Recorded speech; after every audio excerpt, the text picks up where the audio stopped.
and we should be about live, waiting for confirmation as usual. Okay, I haven't pulled up the video. There you go.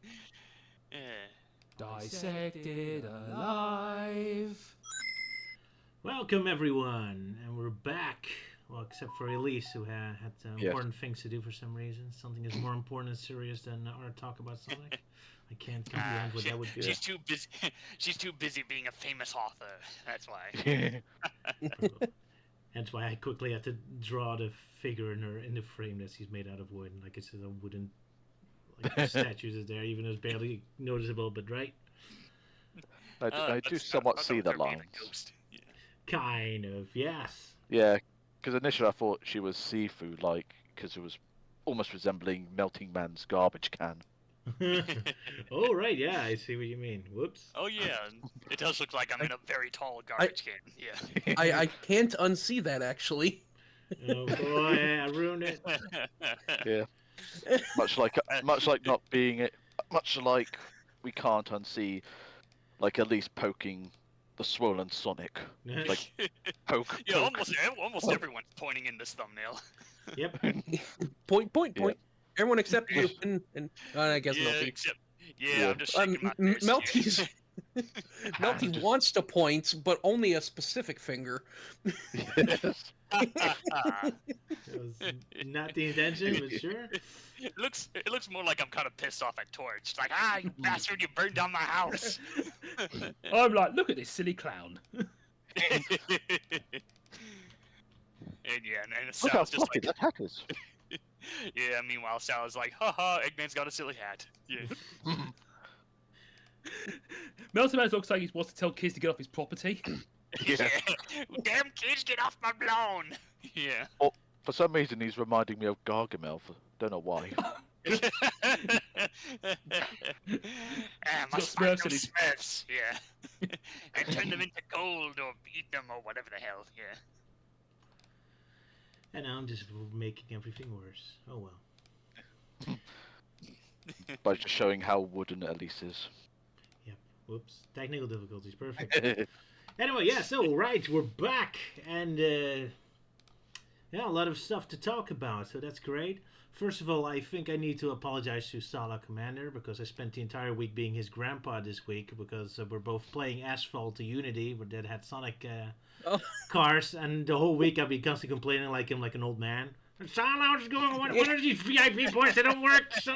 Explain it to me, damn it! This stupid game doesn't work. What's happening? Back to my day, video games are just normal games. Race, and now we have to. What the hell is a joystick? Yeah. I've been yelling at him the whole week, so yeah. No, it's totally fair. Every question you had is one I had like the day before. Oh, I'm just slow. All right.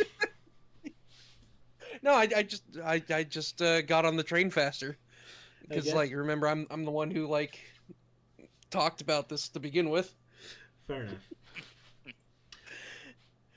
But yeah, as we said last time, Asphalt Legends Unite is a very fun racing game with very awful monetization, as is any Gameloft racing game I've ever played. Very fun, but As in awful. any game today, yeah. You know what I love? Like, because it's free, so I thought, you know what, I'm gonna spend the money I would normally spend just to buy the game, and I spent like $20 for the Sonic special whatever DLC stuff.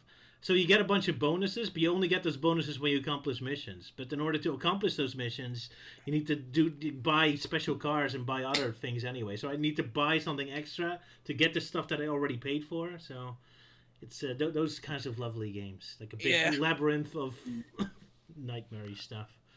Yeah. Yeah, I'm really glad that I got a head start on this because I already had some of these cars that I needed, and pretty well maxed out as well. So, well, I mean, one of them was maxed out. The one that has the Chow livery that is free for everyone. But it was definitely.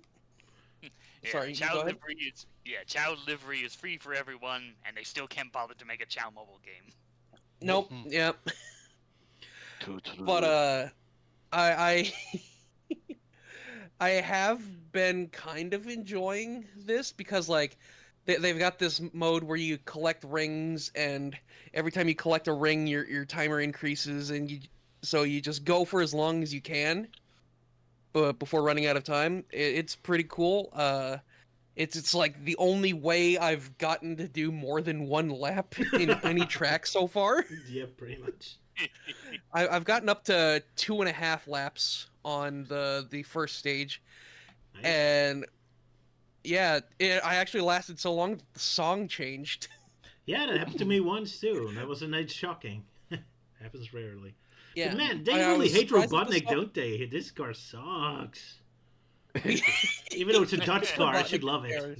Don't go for it, but man, like with all of them, I'm pretty far. But when I'm with Robotnik, my car, I already have 2 stars. Like upgraded very far, but it's still garbage. Ah, Yeah, it's not a good car, but it looks cool. it looks cool. That's true.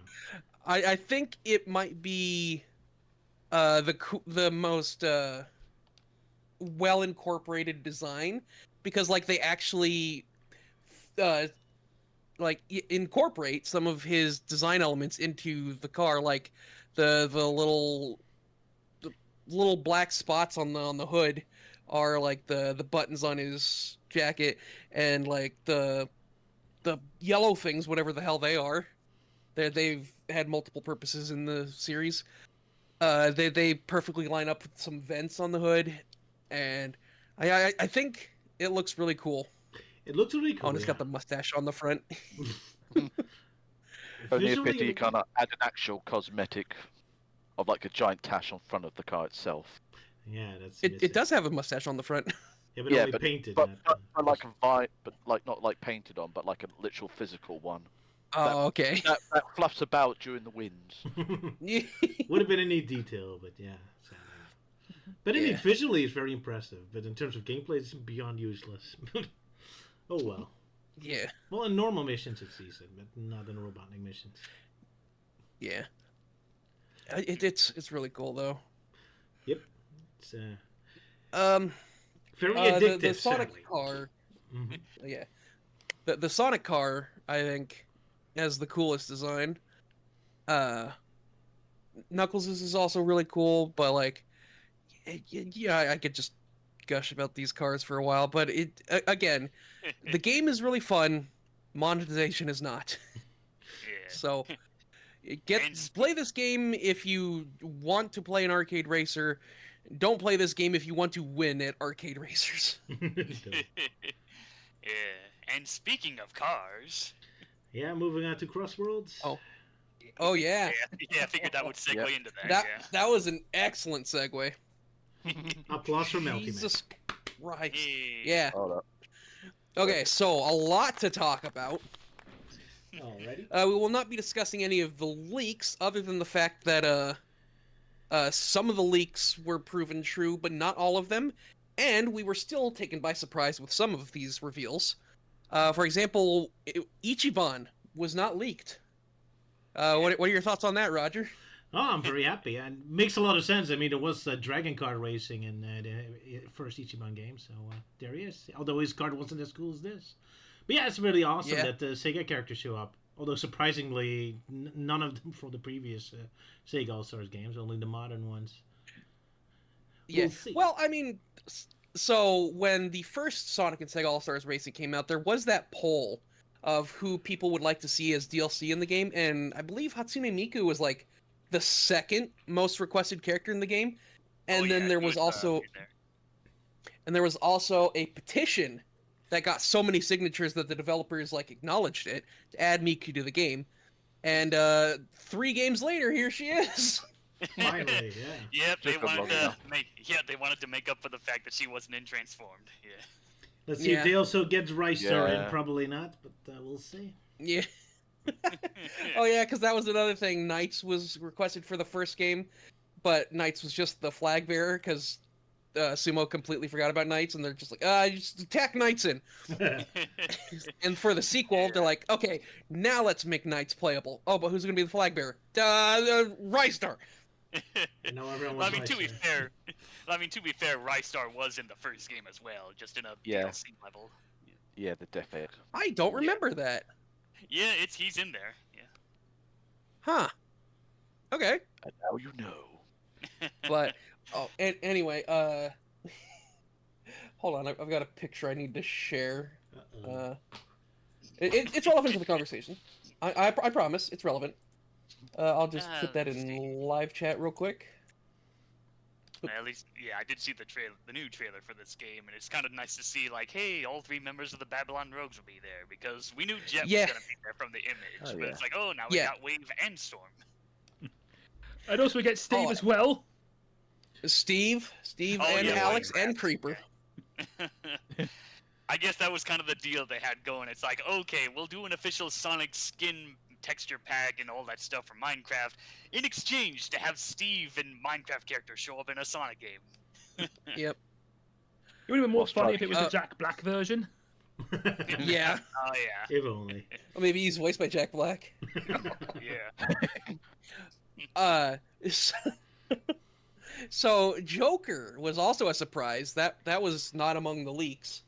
I think that's really cool. It's weird how many crossovers Joker has appeared in already.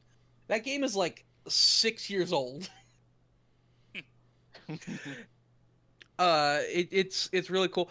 But I can't, I can't get over someone sharing a picture of his car and calling it Carsen. Because his persona is called Arsene. Ah, So the name Jokermobile has been taken. I guess so. Yeah. Yeah. Yeah, but Carsen is so funny. Yeah. I cart thou, thou cart I. Yeah, and then of course, yesterday Sala was going real fanboy mode over the pre-order. Oh bonus. yeah. Yes! Oh my god! If you pre-order this game, you get the werehog! And the wear car. In the winter car! And the sticker. And the sticker. Very important. But, oh my... Yeah, I think sorry, just saying, like, this game is really spoiling Sala, because not only do they have multiple courses from Sonic Unleashed, but now they've just given him the werehog as a driver and a vehicle. Yeah. They must be, someone must be spying on him. Just saying, like, okay, let's throw in the werehog, let's see how he reacts to that. It's like, yes! There's only one thing that could make it better, and that's if he was voiced by Jason Griffith. Ooh, Oh, if yeah. only. And if he drives off the cliff, he screams. Yes! Yeah. Wait. I've got He's this got on. it. Oh no, oh no. Where is He's it? got the audio track, yeah. He's suddenly driving off the cliff. There we go. And he had a very slow reaction time. He does sound exactly like me when I'm playing Asphalt Unity. Yeah, I still Look think at that car! Look at it, it's so dope! Yeah, I still think it would be He's- funny if they just recycled Jason's audio, but it's like, no, I'm sure they'll get Roger Craig Smith because Sega's cheap with Yeah. voice acting, but yeah. Yeah. So, yeah, They'll tune in- probably just get Roger. Yeah, so tune in for the game's release when you get to hear Roger with a cold. Ha ha. Eh. Roger Craig Smith, of course, not R. Roger. Maybe. Yeah, I not mean, if Roger they let me Van play Divide. Asphalt Unity, I'll make great sounds for a werehog.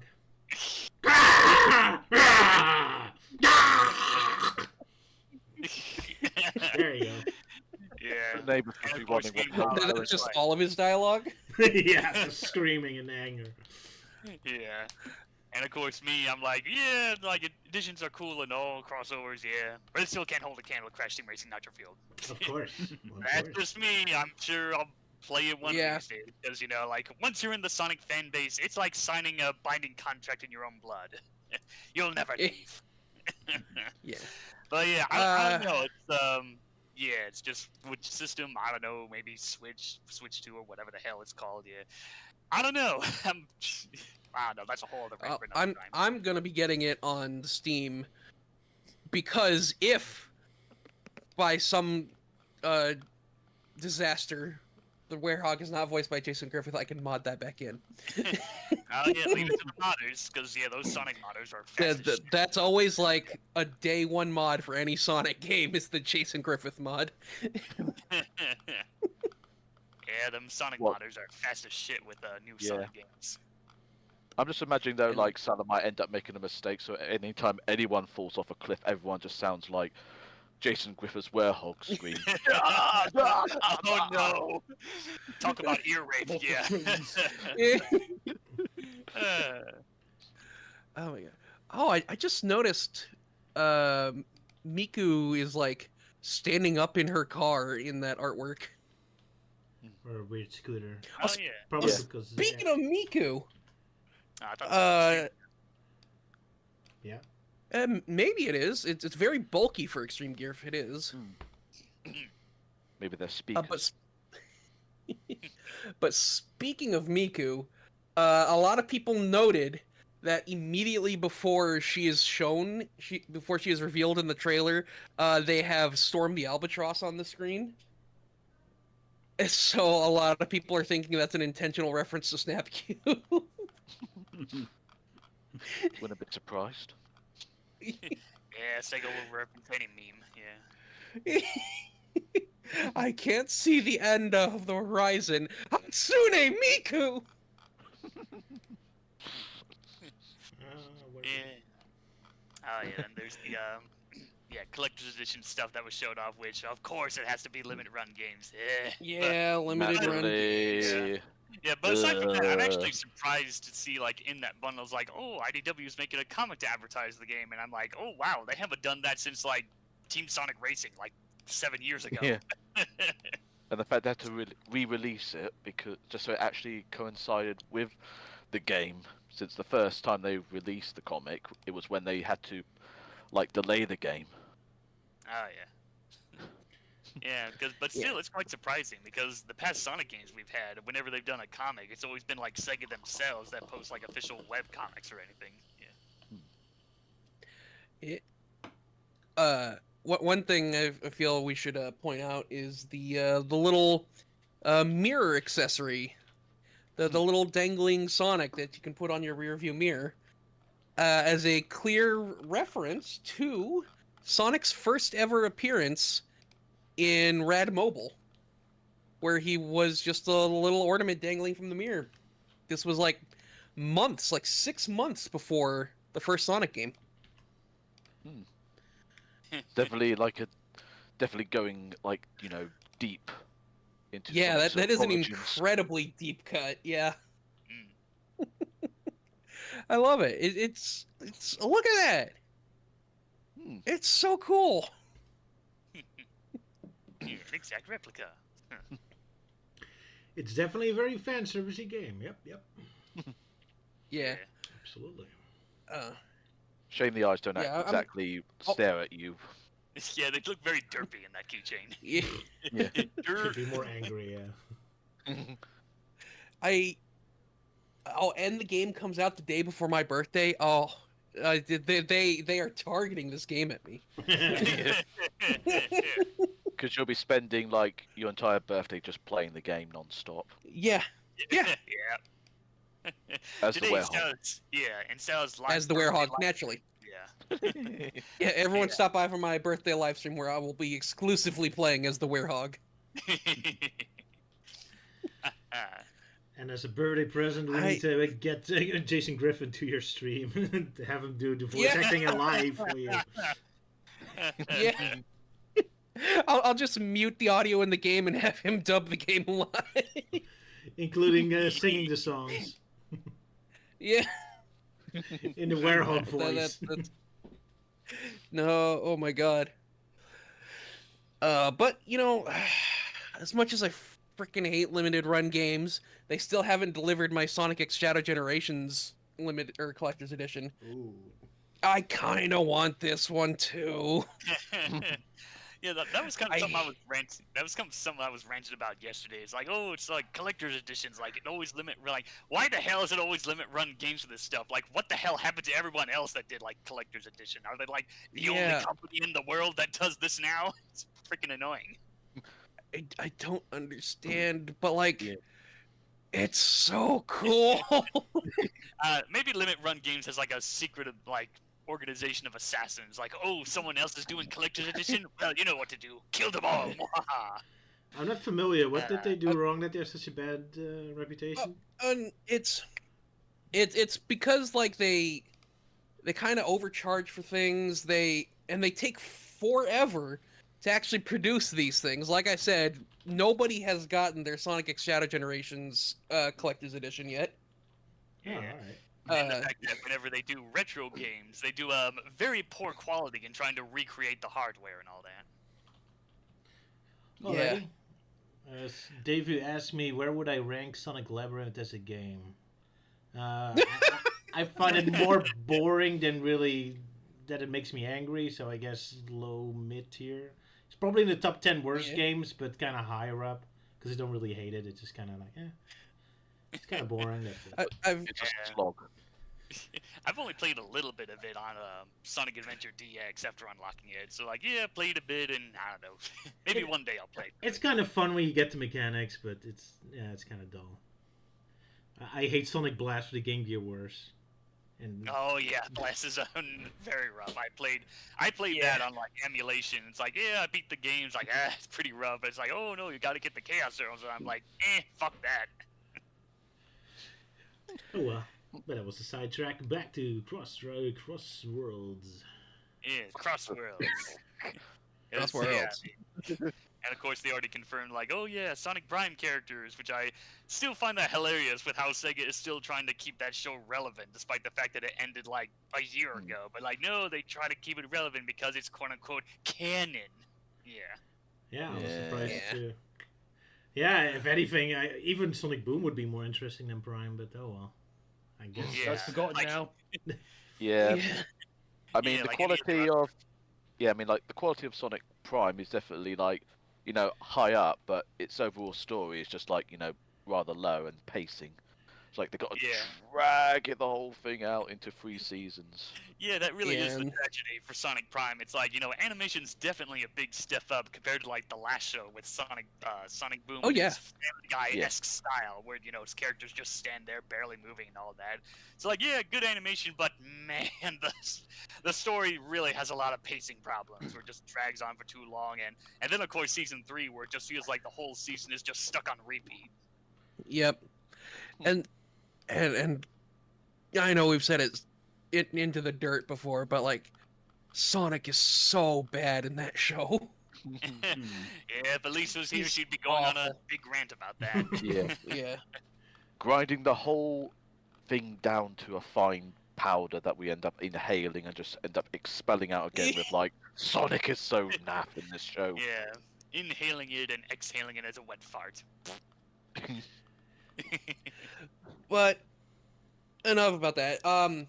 I am curious though, as similar to the Werehog, I'm wondering if the Sonic Prime characters are going to have their original voice actors, like if they're Oh, going yeah. to get Yeah, if they're gonna Ashley bring back Ball to Spike- voice 9. That's a very Oh yeah, they're interesting gonna bring question. back Applejack and Rainbow Dash. Ha ha. and But yeah, I swear Shannon there's Chan. moments- Shannon Chan Kent to play Rusty Rose. Oh yeah. Yeah, because I Would be swear nice. there's definitely moments in Prime where it just sounds like Nine is channeling his Rainbow Dash voice. I can't imagine Knuckles or Dread going, "My beauty" over and over. Yeah. Me Every beauty. single time. Well, Every I time mean, he keeps picking up an item, he'll just say, "Me beauty." Me beauty. well, yeah, All 'cause, this like, in time, the I thought game- he said, "My booty." My booty. It could be. Yeah. Oh. 'Cause, yeah, in the He- gameplay footage, they show like, yeah, characters are spamming dialogue whenever they perform tricks, like, "Oh, nice, nice, ooh, nice," yeah, and that's what Dread is doing. Me beauty, me beauty, me beauty, me beauty, Me beauty. Me beauty. Me beauty. Yeah. Me beauty. I bet it was I bet the script originally said me booty, but Yeah, probably. they got told no. Yeah, like, no, that's inappropriate, but it's good. No, Oh. fuck you. Yeah. But yeah, so yeah, I'm curious if they got Ashley Ball, Shannon Chan Kent, and Vincent Tong to voice these characters, or if Yeah. they'll just be taken over by Shaughnessy, Cindy Robinson, and Dave B. Mitchell. Yeah. I hope not. That'd be kind of boring. Yeah. We'll see. Still, Usually I they're mean, kind of cheap with voices. But, Yeah. It's like always real cheap with voice acting, but yeah. But like, still, it's a coincidence. Yeah, 9 Rusty Rose and Knuckles the Dread, all voiced by characters with voice characters on MOP. Yuck, yuck. And Well, to be fair, they're all DLC characters, so maybe they put a little more extra effort into it now. Hopefully, yeah. And they're not even free DLC characters like Ichiban and Joker. Yep. So that might mean they put extra effort into it. Yeah. At least we know for a fact that they got Miku's voice actress. Ha ha. Well, yeah, at the end of the day, let's just all hope that it doesn't, like, pre-order stuff and whatnot. It's, yeah, let's just hope we don't get another Sonic Origin scenario. But also, isn't there always trouble with from what studio the voice actors are from? That you always have like a Los Angeles studio and a New York, and they can't coexist or something. And that's Kinda, yeah. So, to wrap it back around to Melty's point about like so many of these actors from Sonic Prime were in My Little Pony, it's because like Canada has this law that only Canadian actors can be in Canadian-made shows, and Sonic Prime was made in Canada, as was My Little Pony. So there is a lot of overlap between those voice actors. Yeah. So, but like, there's nothing stopping a Canadian actor from being in an American show, or an American production. So, if it was the other way around, that would be a problem. But it's entirely possible they could have gotten the actual Sonic Prime voice actors for this. Whether or not they did, we'll have to find out. They probably didn't, but we can hope. I mean, hey, they're too lazy to get Jet a better voice, so they have to recycle Roger again. No. That's not. Jet the Hawk is voiced by Michael Yurchak. Who was also Toby on Naruto, and his Jet voice is just Toby. It's the same voice. Yeah. It's like, looking back, it's like, yeah, Jason Griffin may have been, like, a little annoying as Jet in the first Sonic Riders game, but, at least in Zero Gravity, he sounded a little better. Yeah. Jason's Jet voice is definitely, like, kind of annoying, but, like, Michael's is, like, an annoying version of that. Yeah, it's like a bratty teenager. That's what I kind of think of with Jet. Yeah. That's... Because, like... Okay, I see it as, like, Jason's Jet is an annoying, like, teenager, but he's, like, 17. And Michael's is, like, 13. Yeah, 13. Didn't Jason Griffith also voice Usopp in the 4Kids 1Kids Yes! dub? Yes, in fact, that's how I found out that Jason voiced Usopp. Is because, like, my friends had One Piece Grand Battle for the GameCube, and we were playing that, and I'm like, why does this character sound so familiar? And then after I went home that night and started playing Sonic Riders, I'm like, oh! That's because his Jet voice is just his Usopp voice. Yes. Which, by the way, he has a fun story about how he came up with that voice, where he said he auditioned for the role of Usopp as a joke. Because he says he invented this character that's like a clown that lives under a bridge. And he's like, wouldn't it be funny if I auditioned for something with that voice? And he did, and he got the role. and so that's how 4Kids Usopp got his voice. I am Captain Usopp, and I have a crew of 10,000 men. And then Jason regretted it because it's a tough voice to keep up, I think. What have I done to myself? I think he loves doing it, honestly. Well, that is good. Because he'll often, like, do it unprompted. I've seen plenty of videos. There's so many videos nowadays of Jason Griffith at conventions just ad-libbing as Sonic, Shadow, and Jet. It's incredible. That dude is so talented. Oh, yeah. And that's why Sega got rid of him. Yep. Ugh. Just when he was getting, like, just when he mastered the role, they got rid of him. Yeah. I blame kids from the 2000s. Always bitching about the Yep. poor kid characters, yeah. Oh, wow. So, Oh, well, anyway. do we have to move on Yes. to other important events? Or do we still have to talk about Crossroads? I think we're done with Crossworlds. Yeah, we're done with Crossworlds, yeah. Alright, Okay. another important event this week. Melting Man found a ball hog. So tell us about his Melting Man. Oh wait, that kind of threw me off a bit. But yeah, so yeah, that ball hog figure, that was just something. Yeah, I think I said I found it at Meyer Target, but no. But yeah, so I was at Meyer doing grocery shopping, and occasionally I look through like the toy aisles, like, oh, maybe I'll get lucky and find like a certain Sonic figure that I don't have. So like most of the time it doesn't. But that one day when I was getting groceries, like, oh hey, a ball hog, mine.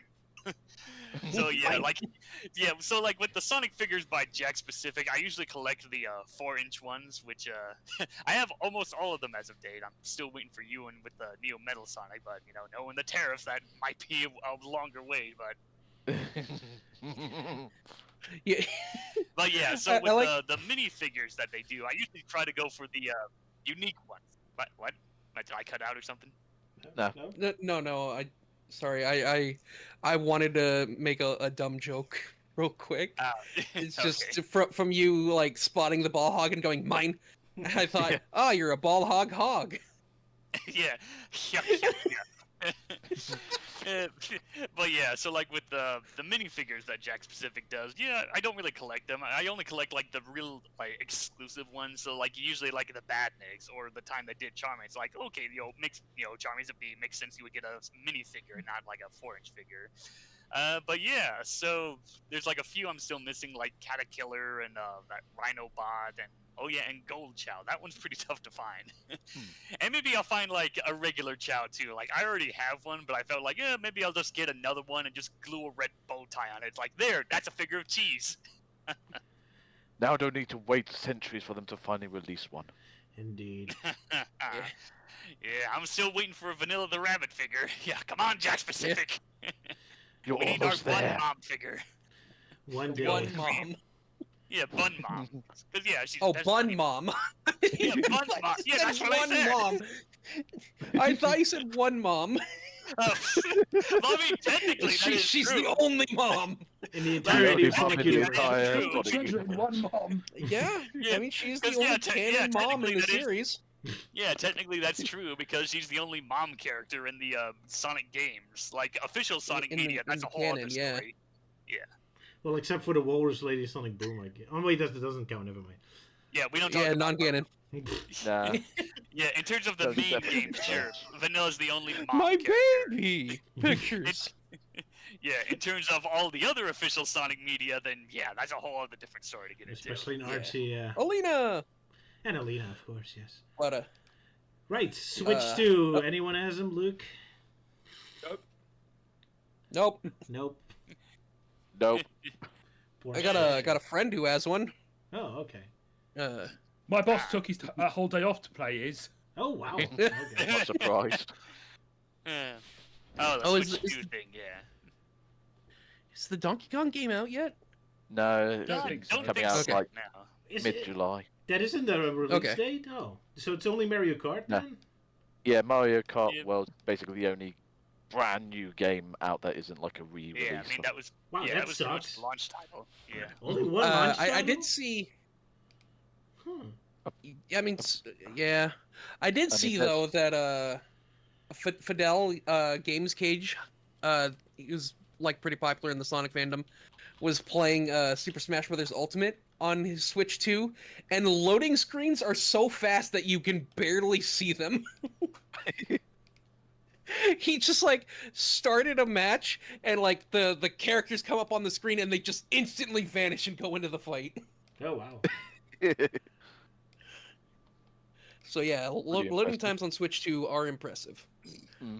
Yeah, I don't know. Maybe I'll get a Switch 2 for the Cross Worlds thing, but I don't know. It's like I feel like maybe it's just me, but it just feels like a lot of modern consoles these days just really don't feel that special. It's just, oh, it's the same console as before, but just slightly faster. And that's kind of my issue with modern consoles. Like, yeah, they focus more on just being like a PS4 Mark II or whatever, and less about making exclusive games for it.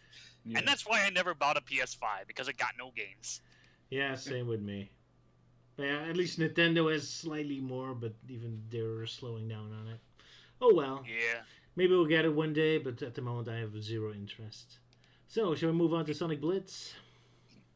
Yeah. Ballroom Blitz? Yeah. Blitz? I mean, Oh, there's not much to really? say about it, but sure. Yeah. Well, The only Okay, person who's so- played it though is Sala. Yeah, so if Google asks, I do live in the Philippines. I live in Ormoc City.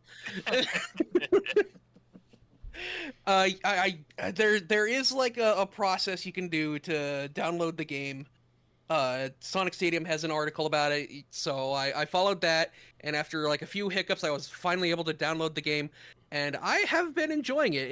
It's pretty fun. Matches are very short and like quick, and I like that because like you hate to play a game where you realize you're gonna lose but have to keep playing for several minutes. So this is very fun. As I have said in like on my stream yesterday, Blaze the Cat is overpowered in this game, and the reason for that is her ability. So like different cards have different abilities that will activate at different times. For example, Pachacamac, I don't remember how they officially pronounce his name in the Knuckles show, but Pachacamac, his ability is that at the end of every turn, all of his allies get more attack. Oh, cool. So that's pretty cool. But anyway, other characters like Amy and Mighty have abilities that activate when they attack. But the reason Blaze is overpowered is because there are a lot of cards that have abilities that activate when they are played, when they are laid down. Mm-hmm. And her ability is that any other card that has one of those abilities does it again.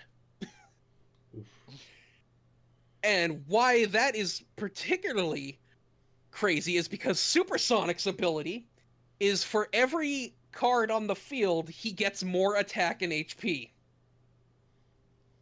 And so, you lay him down, he gets attack from all of his allies, then you lay her down, and he gets attack from all of his allies again.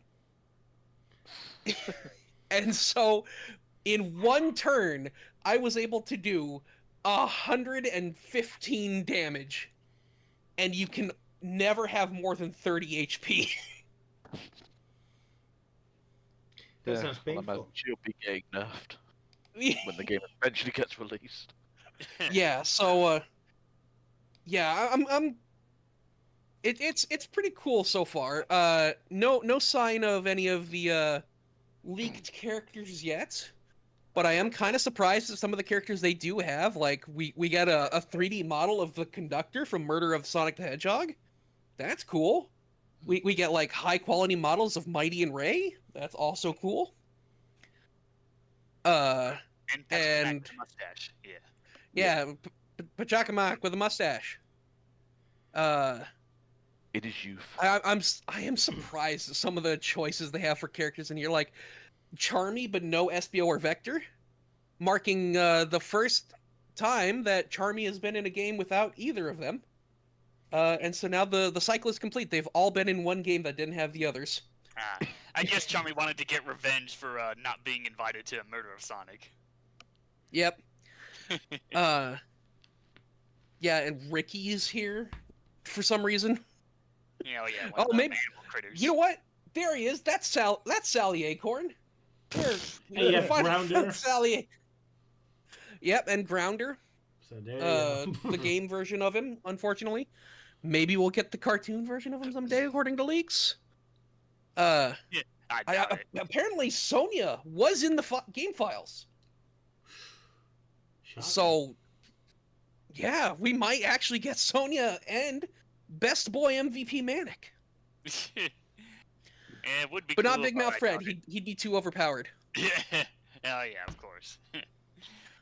Yeah, I'm not really buying into the whole leaks that have been going on for this game. Because I'm just more of a show me the money, you know. You know, like actions speak louder than words, you know, and yeah.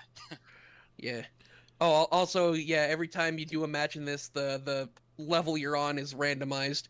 But take a wild guess what 4 stages they've got. Are they all from That's Sonic right. Generations? That's right. Survey says Green. Survey says Green Hill Zone, Chemical Plant, Sky Sanctuary, and City Escape. How creative Wow. they are with the characters, how uncreative they are with the environments. Yeah. Yeah. Yeah, they blew their budget on how many characters they can get, and they ran out of budget for level designs. Yeah. So, yeah, there is not many more characters than what you can see on screen at the moment, but there is so many more that have been like data mined. So yeah, it's I'm having fun. I've only lost like 2 or 3 times. I love this. I love this. How this game goes. It's very fun, very quick, and very addicting.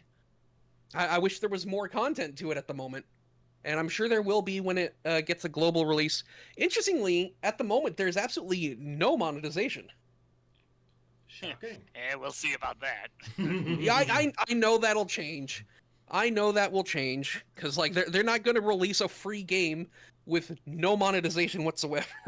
Yeah, of by course, the time that starts, your character's already super overpowered and leveled up, so you're ready. Yeah, of course, because every fucking game these days needs to have monetization. Yeah, because live service and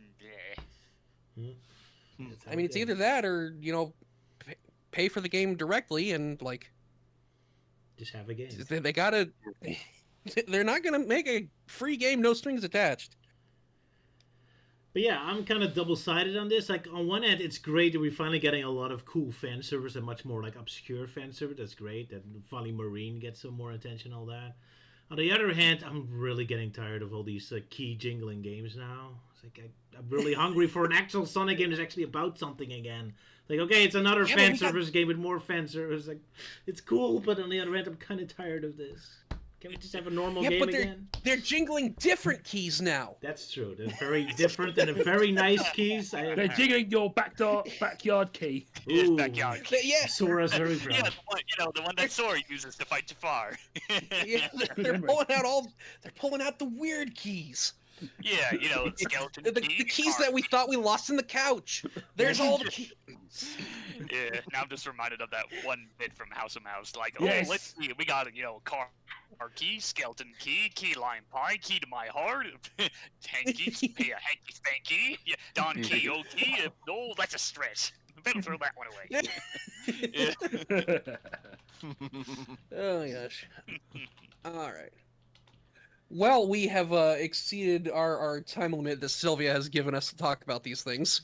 Yeah. Thankfully, I think we just ran out of things to talk about, so... Yeah. Yeah. Alrighty then. Then we shall move on to Adventures of Sonic the Hedgehog. Yeah, we're going a little out of order this time, Yeah. For reasons that will become clear later on. Yeah. We are swapping the order of episodes we'll be discussing this time, so we will be talking about, what is it? Oh, we did not number these episodes. Yeah, we'll be talking about Pseudo Sonic first, even though that episode comes after Sonic gets thrashed.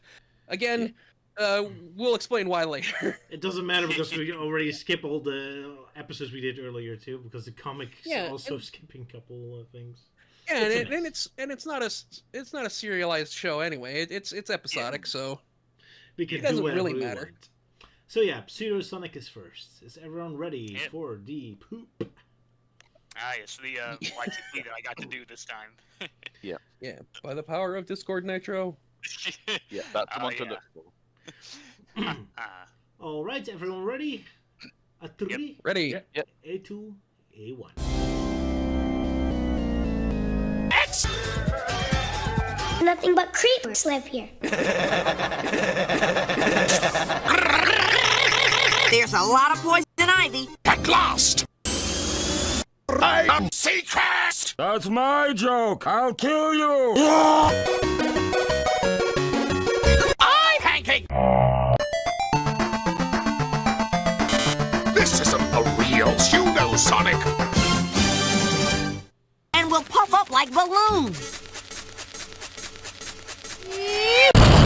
What did you expect?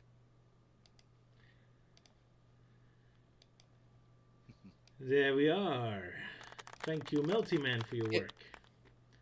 Yeah. It was a lot of fun coming up with ideas here. Even if I had to steal one of Sala's jokes. Yuck. That kind of felt like it came out of nowhere. I'm like, wait, is that Ryan Seacrest? Yeah. Well, hey, that's the joys of YTPs. Like, everything just comes out of nowhere for no reason. Yeah, which is something I'm still struggling with when I make mine. I like jokes that come from somewhere, but or rather, I like to make jokes that come from somewhere. But I love watching jokes that come out of nowhere. I just don't know how to do that. Hell yeah! Just remember the old YouTube poop saying: "Where there's smoke, they pinch back." They pinch back, yeah. That's why I think you're so much better at this than me. You just have this mentality that lets you make jokes out of nowhere. Well, I mean, yeah, I've seen you improving, like especially with the next intro once we get to it. Yeah. Yeah. Thank you. I've been trying. I've been trying to force myself to just do something out of nowhere, and I think it's turning out all right. But anyways, we'll get to that. We'll get to that when we get to the next episode. For now, Pseudo Sonic. I'm the one doing the synopsis for this one. Yes. Because I'm doing a little bit of crossover because I'm doing the synopsis for this, but the intro for the next one. Yeah. I kind of had a bit of a chuckle because literally, like, only a few minutes after I put down the list of who wanted to do what, like, Melting Man immediately just pounced on the Pseudo Sonic YTPs, like, mine. Much like you did with the Borehog. And then it was Sala who then pounced on the synopsis. Yeah, with the intro, it's like, oh, mine, because I knew exactly what to do with the whole diverting expectations with the ending. Okay. I was also interested in doing the YTP for this, but I'm like, if Melty doesn't claim it in the next 5 minutes, I will. Oh god, I guess it's a good thing I did. Yep. I decided, because like I decided to give other people a chance, and he took that chance. And then I'm like, all right, but I don't want to do the YTP for the other one, so I'll just do the synopsis for Pseudosonic as like a consolation for not doing the intro. But then like 3 days ago, I noticed nobody had claimed the YTP for Sonic Gets Thrashed.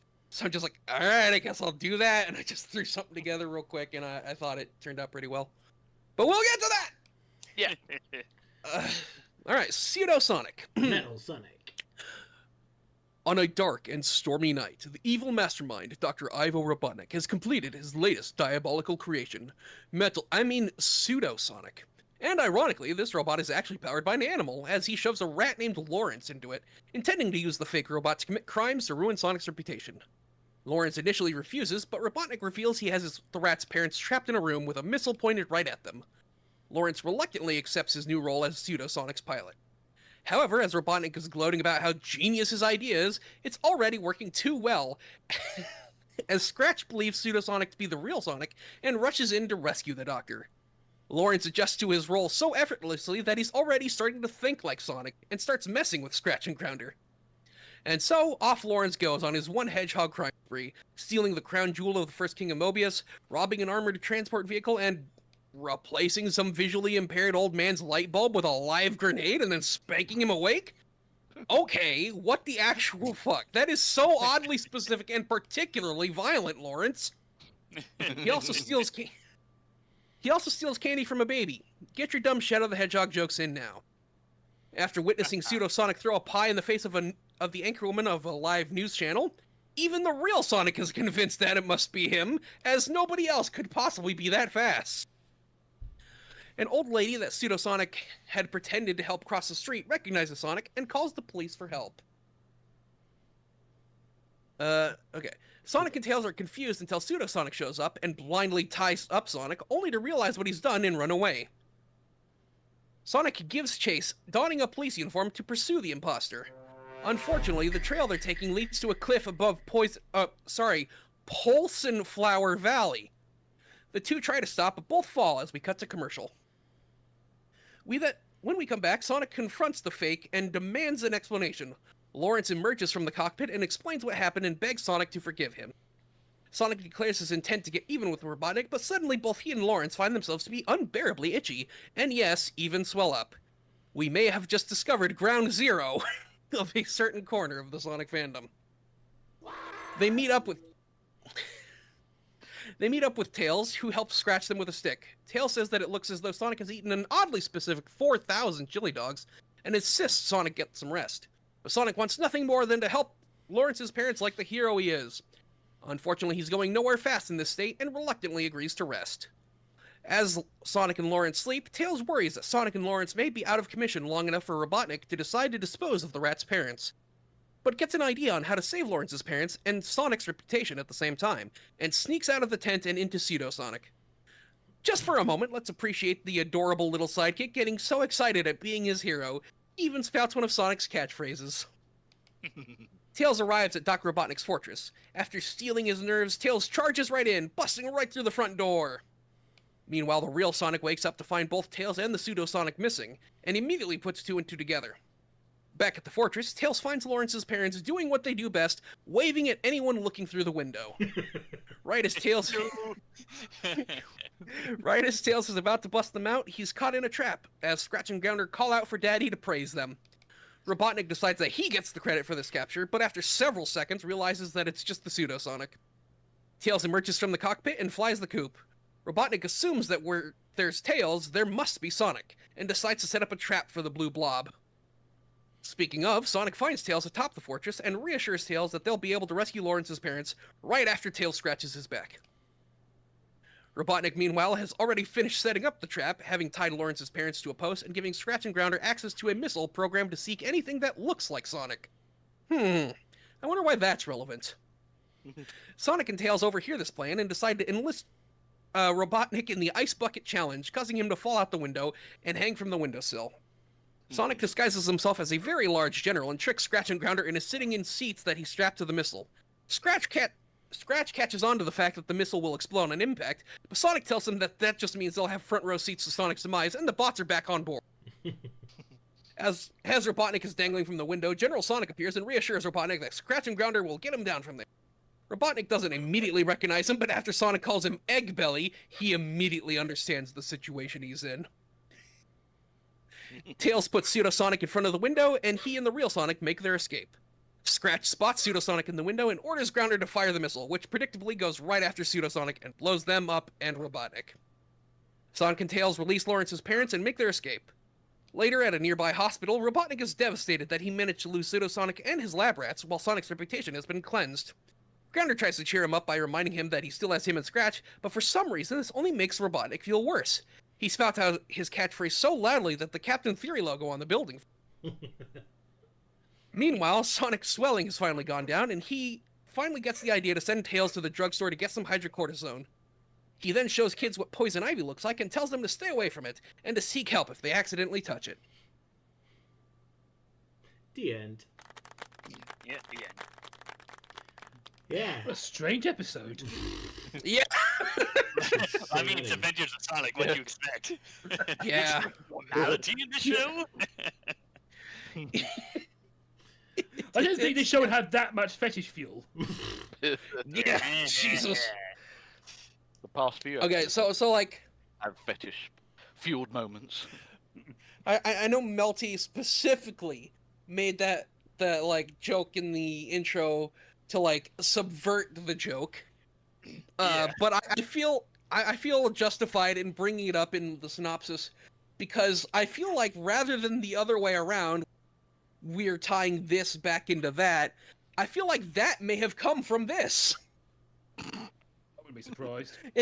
It feels like maybe a lot of Sonic fans saw this as kids, and something awakened in them. Something horrible, and that led to that. Disaster. Yes. Well, the main reason I subverted expectations in the intro was just simply because of the fact that like fetish jokes are like they've been done to death in YTPs, Yeah. and it's like it might have been funny in the 2000s, but nowadays it's just more of a lazy get out of jail free card for comedy. Yep. So like anyone does that, and I'm just like, wow, how original, very sarcastically. But yeah, it's like, yeah, I make the sex jokes and whatnot, but like fetish jokes now, that's just way too beneath me. That's kid stuff. It's like fart jokes. Yeah. It's low hanging fruit. Yeah, low hanging fruit. Too low hanging. But yeah, I couldn't ignore the possibility that these things are in fact connected. Just in the opposite direction, where like this is something that came first, obviously. So yeah, I mean it's not even that original anyway, because like the earliest thing I could imagine was an Oswald the Lucky Rabbit cartoon from way back in 1920, where they did this gag of like this mouse blowing up a balloon and then it like blows back. So it's that cartoon logic of like, oh, they blow out like oxygen and then inhale helium somehow. yeah. That's definitely a common thing in cartoons, but like it's this so like it's so oddly specific in the Sonic fandom on DeviantArt for some reason that this was just a thing. I saw it more with And, Yoshi like, than Sonic, but I know what you mean. Well, I'm sure, yeah. I'm sure that's also a thing in the Yoshi fandom, but like the fact that it's so prevalent in the Sonic fandom that it like extends beyond the Sonic fandom, that people outside the fandom know about it. It's weird. And I'm wondering if we have this episode to blame for. There's plenty of other things. So anyway, how about that pseudo Sonic robot? Yeah, how about it? What does it look? Yeah. Very interesting design. Yeah, very interesting design. It's ironically the Sonic robot duplicate that looks most like Sonic. Yeah. It's kind of surprising that like after the events of Sonic Adventure 2, where like Sonic gets blamed for Shadow's crimes, it's interesting that Eggman never like took advantage of that and redesigned Metal Sonic to actually look like Sonic to try and ruin his reputation.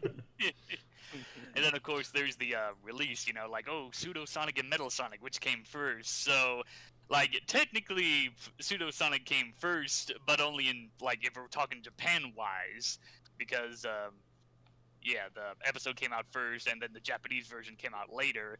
But on the American side of things, Sonic CD came out first before this episode. Wait, Sonic CD came out in America before Japan? Oh no, wait, no, I'm misreading this. So it's November 1993. So okay, yeah, so this episode did come first. So technically this would be the first robot Sonic in official Sonic media. Well, what about Sonic 2 though? No, like didn't Sonic 2 come out at the same time with CD or? No, Sonic 2 came out in 92 and Sonic CD was 93. Hold on. I would say it would be the first Robot Sonic where the Robot Sonic was blue. That's the first Yeah, for sure. Let's go with that. Okay, so yeah, technically Sonic 2 came first, but yeah, the first blue robot Sonic, then sure, Pseudo Sonic came first. Oh, an interesting detail about this. I wonder if it's intentional, actually. In the scene where Sonic is chasing Pseudo Sonic, and he like has this like police uniform on. He actually, if you look at his feet, he's actually unrolled his boots because like as to the horror of everyone, Naoto Oshima revealed recently Sonic was never wearing sneakers. He was wearing boots that are just rolled up. Yeah, which I still refuse to accept that. Yeah, I also refuse to accept it. But like, I recognize that the council has made a decision, but given that it's a stupid ass decision, I've elected to ignore it. But it's still, I don't know if that was intentional, but yeah, he actually unrolls his boots in this scene. I'm looking for a screenshot now. Sorry, yeah, I probably should have posted that when I saw it. I was too busy focusing on writing the synopsis last minute again. Not that I'm not guilty of that. I saw someone in the live chat saying like, "Oh, it's a Sonic Waku Waku Police Patrol reference." It's like, "Oh yeah, because Sonic's dressed as a cop." But I would mark that up as just pure coincidence, seeing as how that game was only in Japan. I would be surprised, but I'm gonna grab Waku Waku along with it and see how they. In certain shots or scenes where Robotnik is showing Lawrence's parents, if you look on Robotnik's walls, you see like a pipe with a tongue hanging out, and I was what's up with that, Robotnik? That looks that very weird creepy. tongue. Maybe that's the remnants of like a destroyed robot, and he just like plastered him on the wall. My new wall trophy. Knowing this showing sense of humor, I think it's a sewer pipe who's just disgusted by the smell within itself. Yeah. I would not be surprised. Yeah, cartoon logic. Roger, if you don't have the screenshot yet, I posted one in live chat. Oh yeah, I did have it. Okay. Okay, yep, there it is. So yeah, they look like proper boots now, and not the dumb thing that Naoto said. Yeah. For this show, No, they look like what Naoto Oshima designed, just like Sonic rolls them down so that they don't go up his legs. So like those white parts are not socks, they're just the inside of the boots. Which again, we refuse to accept. Yeah, because I can only assume that it's like, oh, that's just how they look like in Japanese fashion and not American fashion or whatever. Yeah. Always interesting. Yeah, his shoes were based off of Michael Jackson's boots from Thriller, or no, from Bad. Yeah. Which, like, yeah, I understand. They're just Michael Jackson's boots, but red and white instead of black. Whatever.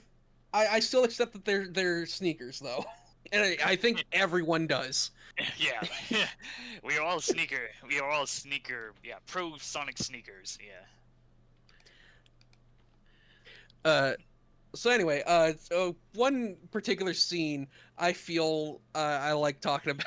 I feel like talking about in this is towards the beginning when Robotnik is talking with Lawrence, and he like first shoves him into the Pseudo Sonic, and Lawrence says, "I don't even have a driver's license." And Robotnik says, "Good. That means your criminal career has already started." That made me laugh too. That was a good one. Yeah. Yeah. This show can be legitimately funny. I like that. That's an oddly optimistic viewpoint from Robotnik.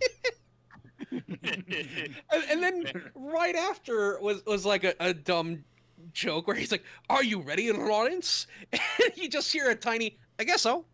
But yeah, what also made me laugh, just like at your synopsis, those parents, when you see them and they just wave like, ooh, and then there's like immediately this giant laser pointed at them, but no.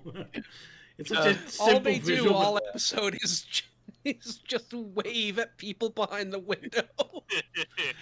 And just dry face expressions, like, oh, guess we're fucked. It would have been an interesting twist if like those were like not his real parents, but just like fake dummies or something. Nah, that's funny. I do like this is one of the few instances where we have a robot controlled by an animal. Yeah, that is kind of neat. Yeah, Oh, and ironically, it's the Metal Sonic parody. Well, again, as we established, this is even before Metal Sonic. So, like, Metal Sonic famously is not powered by an animal, but here it's like the only robot that is. But it's definitely odd, like he needs a specific driver. Yeah, I feel like they should have like at least explained, like, Robotnik saying, "Oh, I can't make an AI that can process information this fast. I need a living brain." Maybe he was playing the first Sonic game and looking through the manuals like, shoving animals into robots. Brilliant! Or just frustrated and scratched his ground at being so stupid all the time, yeah. Yeah.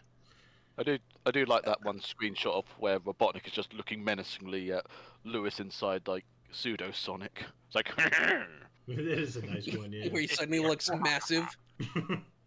even more so than usual. But yeah, as Melty has shared, apparently Pseudosonic showed up in the Archie comics, and recently enough that he had green eyes. Yeah, in his second appearance, they kind of adjusted the model to look more like modern Sonic. Yeah. That's interesting. I was not expecting that. Yeah, and then he became a giant in his final appearance. Yeah. So he showed up 3 times, as you pointed out. Yeah, as I mentioned, he only showed up 3 times. Yeah, the first story was like a loose adaptation of the episode, just doing its own thing. Like, the big difference here is that in the comics, Pseudosonic actually has a mind of its own, and he's not being controlled by whoever's in the suit or anything. And then, of course, obviously created by Sadie and Robotnik. And as for the second 2 appearances, that was part of that whole Island of Misfit Badniks deal, where it was just an island populated by some of Robotnik's retired Badniks, mostly populated by, like, the classic ones. And that's where the Green-Eyed Pseudosonic came from. That's interesting that they gave him green eyes. Yeah, of course, I already did a whole history covering this guy on Archie Sonic character files as part of the other Robot Sonics, where I covered all the miscellaneous spots that didn't have that much history. So go check that out if you want to hear my full thoughts. Real quick, I hate to get you on a tangent, but can you like summarize real quick the canon explanation of why Sonic has green eyes in Archie? Oh jeez. Okay, so to try to keep it short, basically they just use like the super emeralds to do some stuff, and then some magic mumbo jumbo, and then bam! Now Sonic suddenly has green eyes because of the super emeralds. That's the shortest way I can explain it. And yes or no, did that affect everyone else, or did they have a different getting eye colors suddenly? No, it was just Sonic. Yeah. Okay. I mean, then again, the comics never really explain how Tails went from brown fur to orangish yellow fur. Yeah. Yeah, it's just one of those things like, oh, we gotta provide how Sonic got green eyes. Oh, we gotta explain how Amy suddenly got her new designs. Like, oh, magic power ring or whatever. Yeah. It's weird how they're very picky with the explaining the redesigns or everything, because they sure as hell didn't explain how the Chaotix went from their classics look to their modern looks. We only need to explain 3 things: how Sonic got his green eyes, how Amy got her new design, and how Charmy became traumatized. Oh, yeah. Anyway, back to Pseudosonic. There's a funny thing where, like, when like Sonic and Lawrence are like resting, Tails is like, worried about Lawrence's parents, and I like that he's just like loudly declaring like, "Oh, I know, I can help them and clear Sonic's reputation at the same time." And then he quietly sneaks out as if he wasn't just yelling. Yeah, it's like that whole bit from Dover Boys. Yeah. I'll steal it! No one will ever know! Yeah, pretty much. I also got a screenshot of what looks like Tails has put his hands in his face and in a very disgruntled look on it, expression. It's like, yeah, I'm doing a Home Alone impersonation, so what? Yeah. Yeah, that is such a weird expression that he does after that whole, like, oh no, it might be too late to save Lawrence's parents. Oh, you know what? Actually, that Home Alone came out in 1990. That could be intentional. Oh, yeah. They're like, oh, what if we had Tails do the Home Alone scream? Yeah. Yeah, Tails being a kid and all, yeah. It's... Just real quick, I just want to say how weird it is that, like, the most iconic face in Home Alone is just from a scene of him shaving. Yeah. Putting on that aftershave, and it's It's not even for the bad guys, no. Yeah, it's not even for the bad guys. That's what everyone, like, assumes who haven't, like, watched the movie. It's just like, oh, he's screaming because of the bad guys. No, he is never intimidated by the bad guys for even a second. Yeah. Well, except for the guy with the shovel. But yeah. Another thing I love is with the old lady on the street, because that was a surprisingly cruel joke. I mean, it's a good thing there's slapstick physics, because he pretty much killed that old lady, otherwise. Yeah, all those pranks were too extreme, even for Dennis the Menace. Yeah. Yeah. Oh yeah. Well, like which? Oh, Dennis? that's yeah.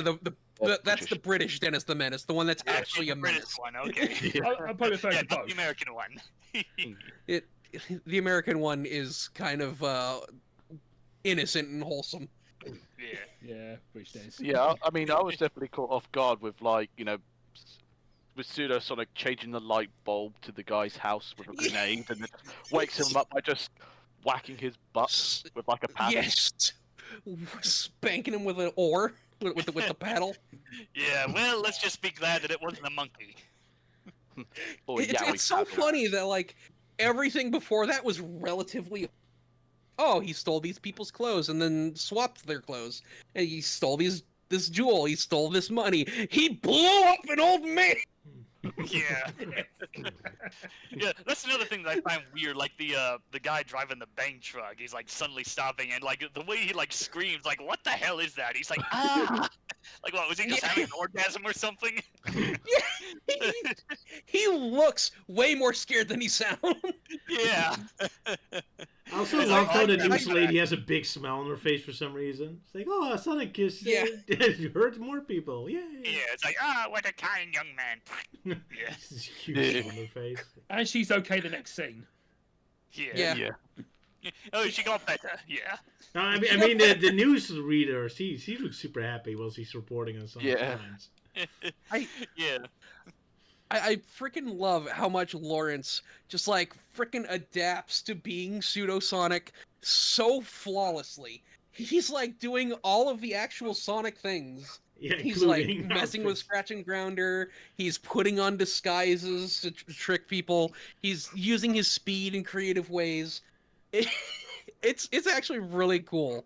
How Lawrence just immediately gets it.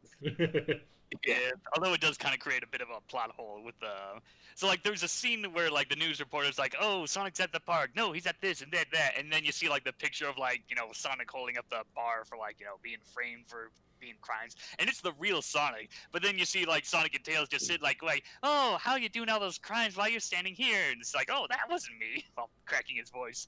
But yeah, it's like the real Sonic in those photos, and yet he's standing there the whole time. Yeah. I do love how like Sonic gets confused because he's like, well, that can't be me, but nobody is that fast but me, so I guess it has to be me.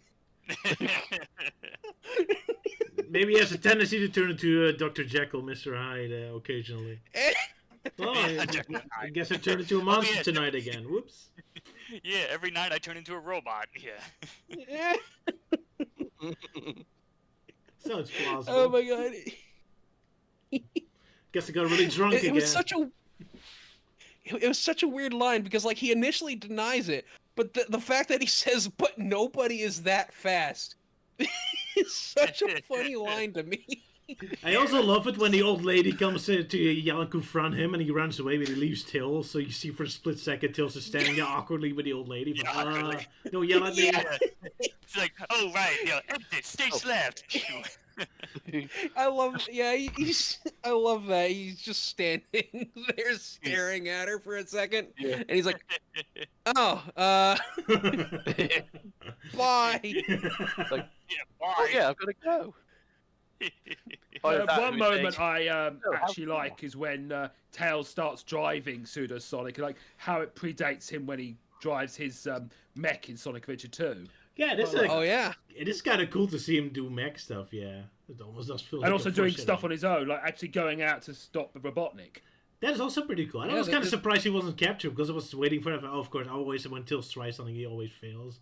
But no, he actually, he doesn't succeed entirely, but he's not captured either. Well, actually, he is captured, but he flies right out of the cage. Yeah, because the bars are that far apart. Yeah, that's kind of interesting. Is like the fact that he is just able to leave the cage indicates that like the cage wouldn't have held Sonic either. No. Yeah. But yeah, it's kind of interesting how in multiple ways this episode kind of like accidentally predicts the future of the series. Yeah. Because we've got a Metal Sonic, we've got Tails bravely facing off against Robotnik on his own, and we've got Tails piloting a mech. Yep. So yeah, this episode's pretty groundbreaking, pretty ahead of its time, you might say. Now I'm just waiting for Metal Sonic to try and kill an old lady as well. Yeah. We gotta wait for that one. Now, Yeah, Tails piloting a mech. It's like, yep, predating Sonic Adventure 2 there. the next Sonic game's gonna have Metal Sonic pretending to help an old lady cross the street. Another little visual thing that makes me laugh very hard for some reason is when Tails goes with Pseudo Sonic into Robotnik's base. Like every door he goes into, you see his silhouette. Like he doesn't open the door, just crashes into it. That just makes me laugh. Yeah. It's such a simple thing, but I just love the idea. Like all the doors have this Sonic silhouette through it now. Like it just barges through all of them. Like. Yeah, that kind of makes me think what they did Count Duckula, because with Nanny just crashing through the walls all the time. Yeah. Yeah. Either that, or it'd be like John Cena's character from Bumblebee, where it's like, "There's a door in my way, smash." Yeah. Okay, can we like take a second to acknowledge that H Bomber guy just showed up in chat? And knows my work? That is a shock. Yeah. Okay. Yeah, jeez. Just randomly popping Oh, up. yeah. Hey, dude. Thanks for stopping by. Thanks for appreciating, Roger's work. Maybe some of our work. Probably not, but it's just so surreal. Someone so famous is in our chat.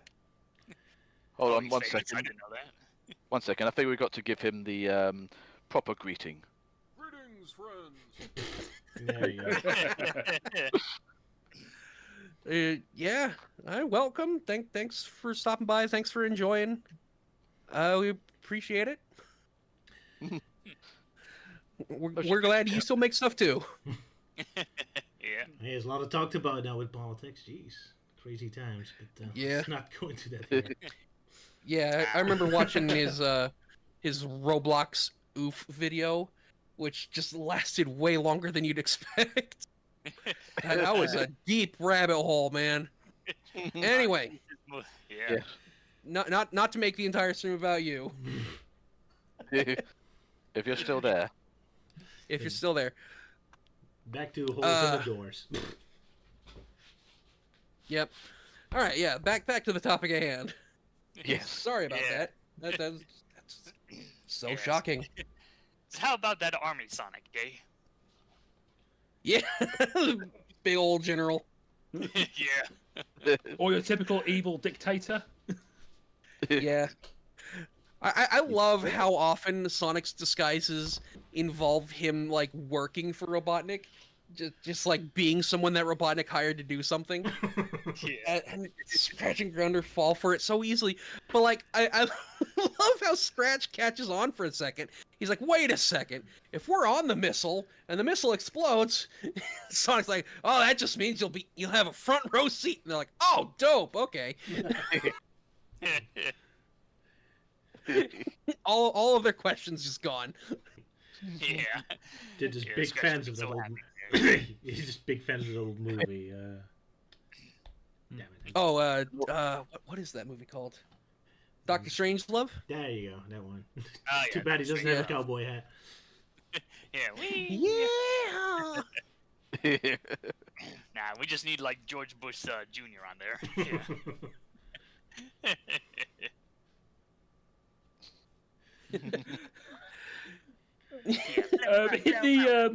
In the Sonic Says segment, when Tails is like scratching Sonic, his hand happens to be behind his spikes, and I was like, "Oh, Tails, what are you doing?" And so I could be like, "Make sure you get your prostate checked, kids."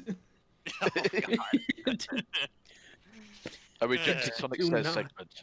Get your prostate. In fact, now that I think about it, like we never see Sonic go back to normal like after the episode. Like he's just kind of swelling before like the Sonic says like, "Oh yeah, he's somehow back to normal." Just has a rash on his butt or something. Yep. Good details. Remember, in 30 years, kids, get your prostate checked. Yeah, Picture of some plants. Yeah. Here's a picture of some plants. yeah, kind of weird Yeah. to suddenly see a realistic drawing.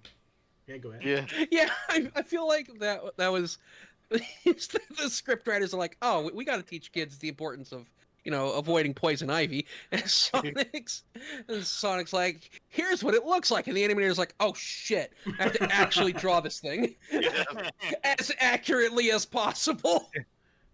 And Sala laughs at their misfortune. I suffer with I know what it's like to suddenly realize, oh god, I have to draw this.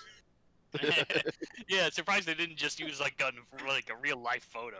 They just had to like draw the whole thing. Would have almost felt like a SpongeBob moment. I bet it's not even pointed. Yeah, if a funny thing about this episode is that I think this is actually like my first exposure to Adventures of Sonic, where I just caught it on one random day when it was airing on Toon Disney for some reason. Yeah. Oh, you picked a good day, a good episode then. Yeah, I can see Tails in action in Pseudo Sonic here. I get to Peter be my says, hero. Peter says, I bet that's not even poison ivy. It's close enough. It's close enough that I think you'd see it and be able to understand, oh, okay, that's what it looks like. I mean, it has 3 leaves, so yeah, close enough. Yeah, 3 leaves. Leaves of 3, let it be. Yeah, this kind of reminds me of that Simpsons bit. It's like, oh yeah, if it had, leaves of 3, leave it be. That's 4, eat some more. Wise advice from Homer Simpson. Zoom says, I think they confused poison ivy with nettle. It kinda looks like nettle, but yeah, I think it would have benefited them. Like, it would have made the point clear, and it would have saved the animators time if they just like drew a few plants, not an entire field of it. Either that, unless the guy was just like, you know what, I really do feel like drawing poison ivy today. And literally just drew an entire patch worth of it. Yes. Or screen's worth. Imagine like a joke Rogers where pulled like up a picture of nettle. someone commissioning an artist to draw poison ivy, and it's just a plant. Is that what I asked for? Yeah, it's... Oh, geez, Rhino has a interesting question in the chat there. Oh boy, now what? Oh. I was referring to that one then. Alright, hold on, I'll get the page. Yeah, so we can do a proper comparison. Yeah, I'll just simply say I'll prefer, Adventures of, because, the Archie ones are, like, bit much. Yeah, a bit much. Because that's the weird thing. Adventures, at least with Adventures, it's like, oh god, like Sonic isn't that much in pain, but by comparison to, like Archie Sonic, it's just like, yeah, he's really in a lot of pain. Like, I don't want to look at that, and neither does the butterfly. Yeah. Like, don't you look at that. That is like there's horrifying. because like in an earlier page, she like breaks the fourth wall, like, oh dear, this doesn't look good. Maybe I should cover the panel to distract you. It's like, oh, you know, it's like, all right, you asked for it. Here's swollen, Sonic. Is that sweat or hives? I'm pretty sure that's supposed to be hives. Yeah. Oh god. Because that's another thing. It's like, Sonic gets like an allergic reaction like in the show, but for some reason in the comic they call it poison stomach blossoms instead of poison flower valley. I think you mean Polson Flower Valley. I don't know why that was a thing. It's just like, why does the sign have a typo on it? Polson. But thanks Rhino for the question. So we could see this horrifying monstrosity. I think I prefer the Adventures one because it's less terrible. Yeah. It looks less infected. Yeah. Because that's kind of the joke. Like, oh yeah, here's Sonic as a plush toy. Adventures of Sonic. Here's the Sonic plush toy that's been infected. It's the Archie Sonic version. Yeah. Should we move on now? Probably. Yeah. Yes. Let's move on to move on to Sala's intro, which will answer the question that we did earlier. Yeah, of why we did these 2 episodes in reverse order. Yeah. We actually have 2 poops today. Yeah. Oh, really?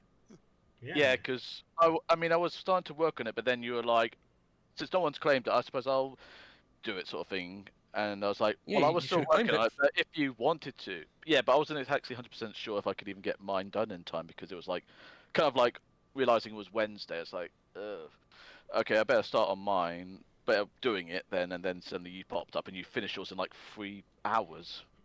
Well, for me, it takes me like 3 days to get mine done. But in the end, I did question, like, you know, should I just continue working on mine or not? And Roger was like, yeah, sure, go ahead. So that's why there's like 2, because I asked the question and Roger said, you know, go ahead. Hey, as long as it's funny, that's what we're here for. Yeah. Yep. Well, hopefully it's funny, but yeah, we have to show off Sala. Alright, So we just first which one are we doing first? First yours, yeah. Euan has to be Sala, up to yours. Yes. Okay then. So we're just gonna watch Sala, so then Euan can slowly prepare his link. Yeah. So, Alrighty. everyone ready for Sala's video? Ready for Salos. Yep. All right. A3, A2, A1. Roger!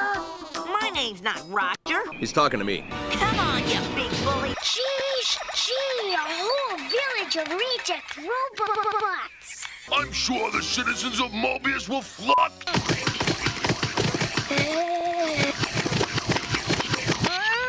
I haven't felt this good since I invented the exploding nursery.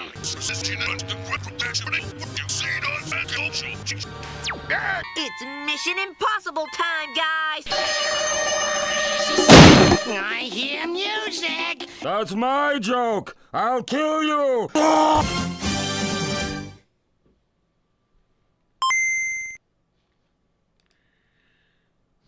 That was nice. Very nice, Sala. So yeah, that's today's theme for the stream is me and Sala stealing each other's jokes. Pretty much, Yep. And I love the so little effort I put into swapping our roles in that. Because like Multi made this animation of me like choking him. And so I'm like, well, I don't want to put in that level of effort. I'll just swap our heads. Yeah, it makes it even more funny. It's like, oh, I have this buffed up body going, "Argh!" and you're like barely moving, and you're not moving at all. I'm like not moving while his head's flailing back and forth. I'm in constant pain. all the while, Sala's just being like, Try and choke me. I can defeat you. I've got a very long neck all of a sudden. Yeah. Well, you know, I mean, like salamanders have long necks, kinda. So. Kinda. Very thick necks for sure, but Yeah. Maybe that's why I'm having so much struggles trying to strangle you.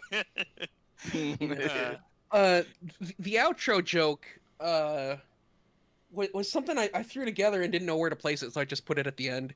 It was Tails turns completely green, and I'm like, he looks like a Game Boy sprite. So I'm just like, oh, I'll just add the Game Boy startup sound. Works was it? perfectly. Yeah.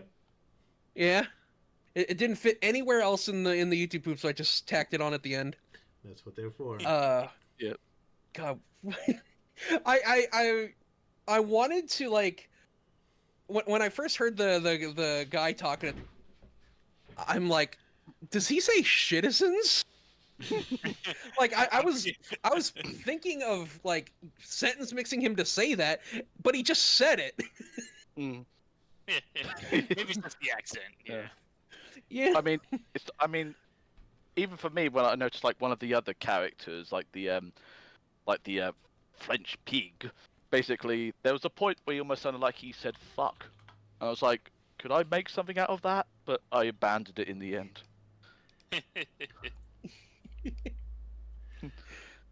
That was a lot of fun. So, but the fun is not over yet because now we have a second video. It's a double feature. Oh yeah. We have a double But feature. yeah, I've today. uploaded it. All right. Did you guys find it? It should Yep. be right at the Yeah. very bottom. Very bottom. Are Yep. we ready for even more trash? Sonic trash. Well, here's hoping. All right, then A3, A2, A1, There you go. I haven't felt this good since I invented the exploding hedgehog harpoon. Wait till you try Toe Jam and Earl. Whoa! Where'd all this garbage come from, Sonic? You and me, little bro. You and me. You're part of the problem if you're not helping solve them. Tomorrow I'll conquer pingers. Oh no, that's all I need. Got it. Guys, Yeah, we just go.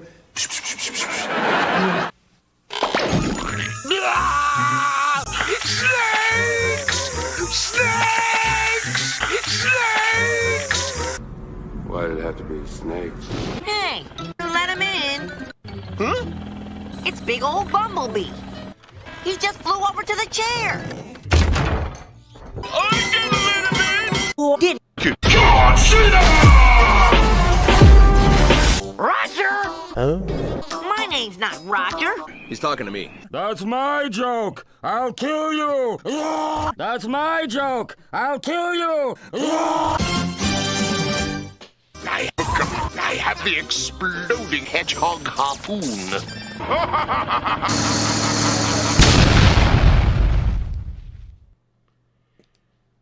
So we definitely You genius! Get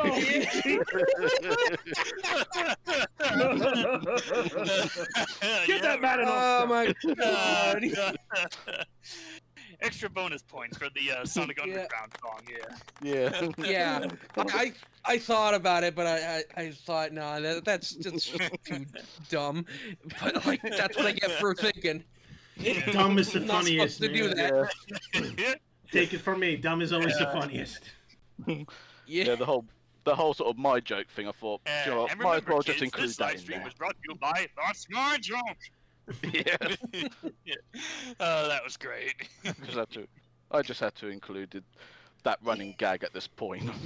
That's why I had to request it being at the very end. I was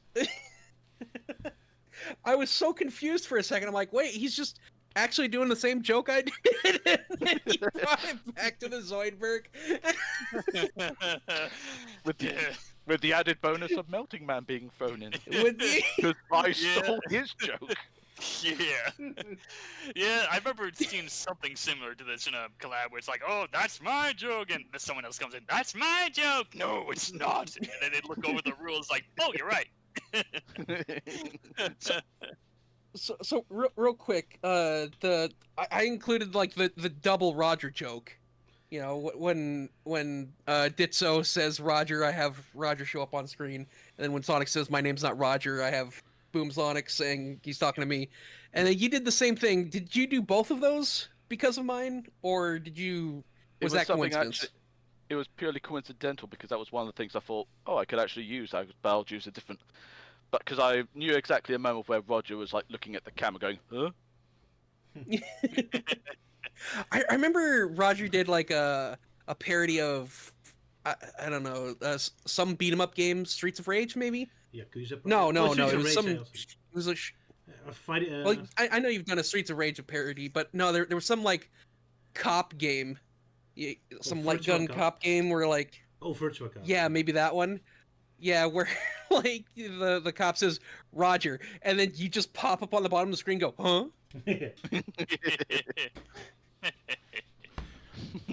I remember laughing my ass off at that the first time I saw that. Such a small thing. That was, I believe that was the parody where like every time you try someone, a hostage gets in the way.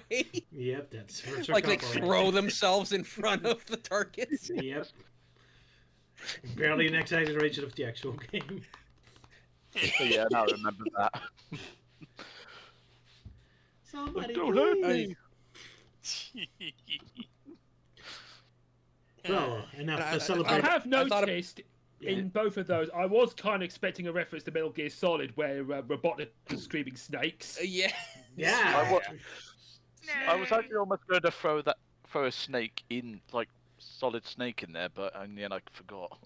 Because I literally finished the YTP 45 minutes before the stream started. I finished mine on what was that, Within Wednesday? 3 hours. Yeah, I did mine on Wednesday. I did it within 3 hours. And only when watching Euan's YouTube poop right now did I even think to make that joke.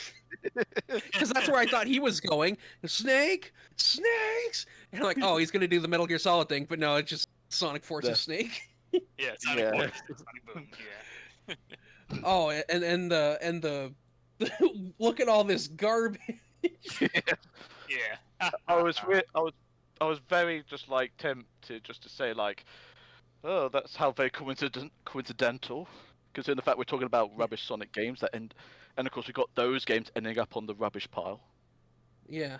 So let's see. You got Sonic Boom, Rise of Lyric, Sonic 3D. Is that 3D Blast for the Saturn? Yeah, 3D Flicky's Island. Oh, the Genesis. Okay, yep. Sonic Drift 1 and 2, Sonic Blasts for the Game Gear, Shuffle, Colors Ultimate, Sonic Chronicles, Sonic Adventure DX, Forces, Sonic Genesis, Free Riders, and Labyrinth. Yeah. Yep. Didn't put Sonic 06 in there. Yeah, I was just about to say. I was kind of tempted to, but everyone's kind of like half and half with it at this point. Because there's still people who like, oh, they No, love don't- this, others like hate it. I mean, you know, we also have Project 06, so yeah. Yeah. You don't listen to people who say Sonic 06 is good. Nah. Even I Yeah. can't say that. And I used to try to defend that game. It's okay. It's not the worst Sonic game, but it's also I would say the worst Sonic game is not even like even close to the worst game ever made. Like Big Rigs Over the Hill Racing is like the bar, and every Sonic game clears it by miles. Because it's literally 1 But yeah. centimeter in height. And to think that as of now, I still have yet to play Sonic 06. Really? Yeah, I actually did get a game copy of it used at GameStop like years ago, but I still have yet to play it. It's The fan game not fun. Yeah, Yeah, that's all I've heard for like the past 20 years, but yeah. I don't know, I just figured, well, Project 06 is a thing now, so maybe I'll try and play it and then play the family version, yeah. Yeah, I've played that game. I've played through that game multiple times. It is just not fun. It tries to be cool, but it's so broken. It just you can't do things that the game needs you to do at times. Anyway, on to this episode. Yeah. I get to do the story synopsis because this is actually one of my favorite episodes from the show. Oh, okay. And yet you didn't claim the YTP for it. No, I think someone already claimed it. I was like, well, I already took dibs on Pseudo Sonic. It's like, oh, okay, I don't want to do all of it because, you know, I've got too much other stuff going on.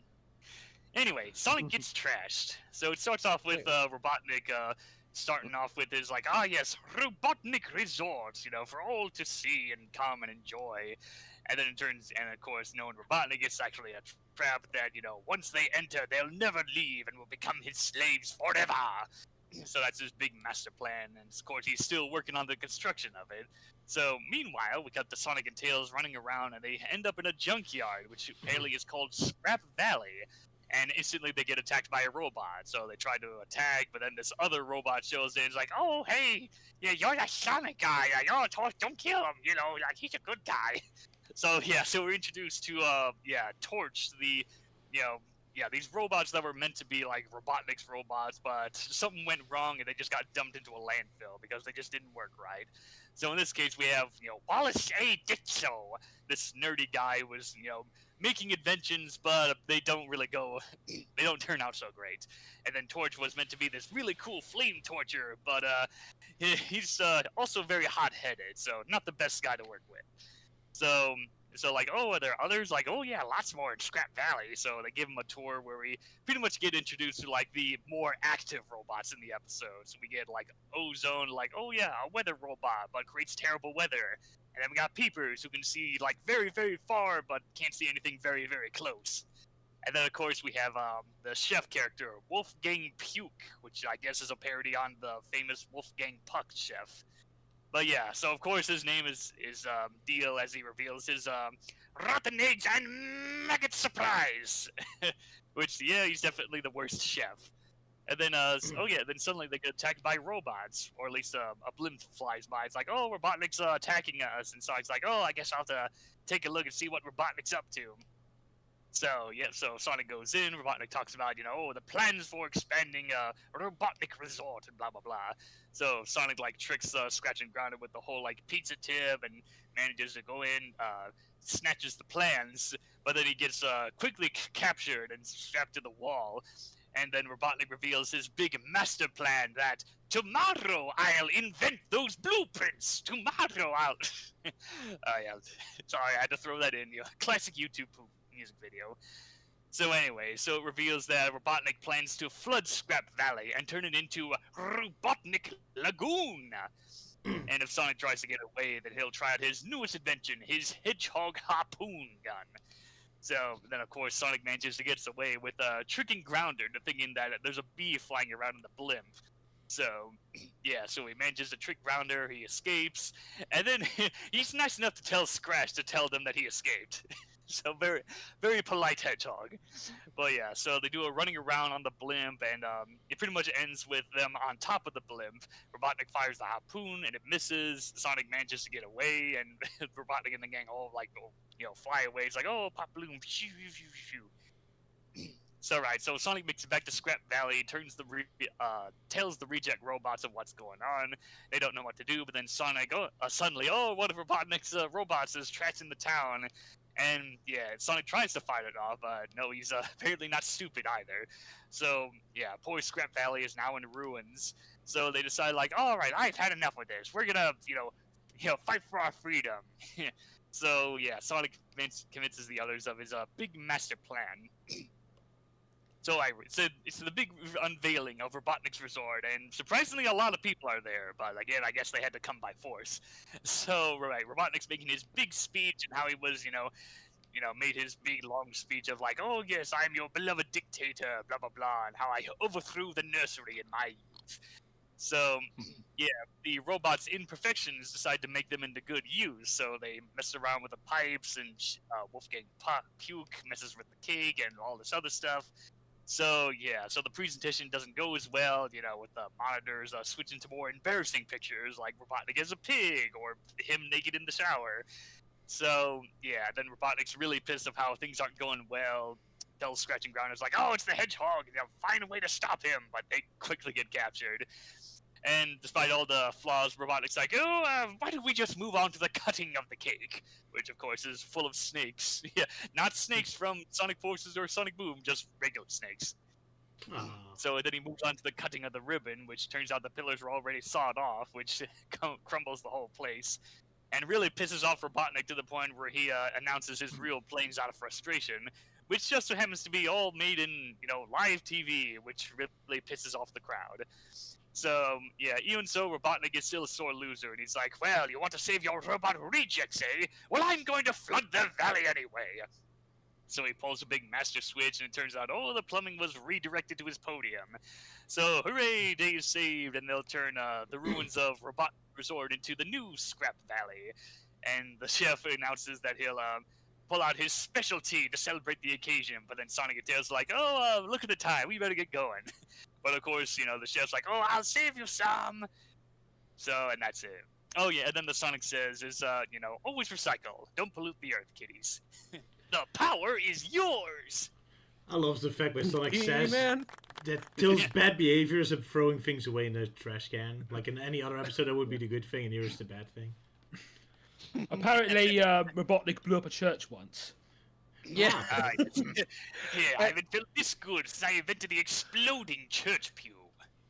I love how like giddy he gets recalling that memory. I haven't felt this good since I invented the exploding church pew. Good thing Elise isn't here. Yeah. I especially love the way he says exploding. Like he's just so excited about it. Oh, geez, like Bruce Rogers says, like, oh, He-Man reference, no, and then Peoria is like, oh, G.I. Joe reference, like, no, it's a freaking Captain Planet reference. I know. I know that was the joke. Okay, I guess me and Sal are the only ones that get it. Does anyone else in here watch Captain Planet? Did they play that in Europe? Yeah, I watched saw it. Captain Planet. Yeah. I watched Captain Planet as well. Okay. Not played any games. God, this episode is so freaking wacky. I love so much about it. When Sonic and Tails first appear, Tails is like, "Where are we?" Sonic just yanks the sign out of the ground and says, "It says Scrap Valley." I don't know. It's like, you just read the sign. What do you mean you don't know?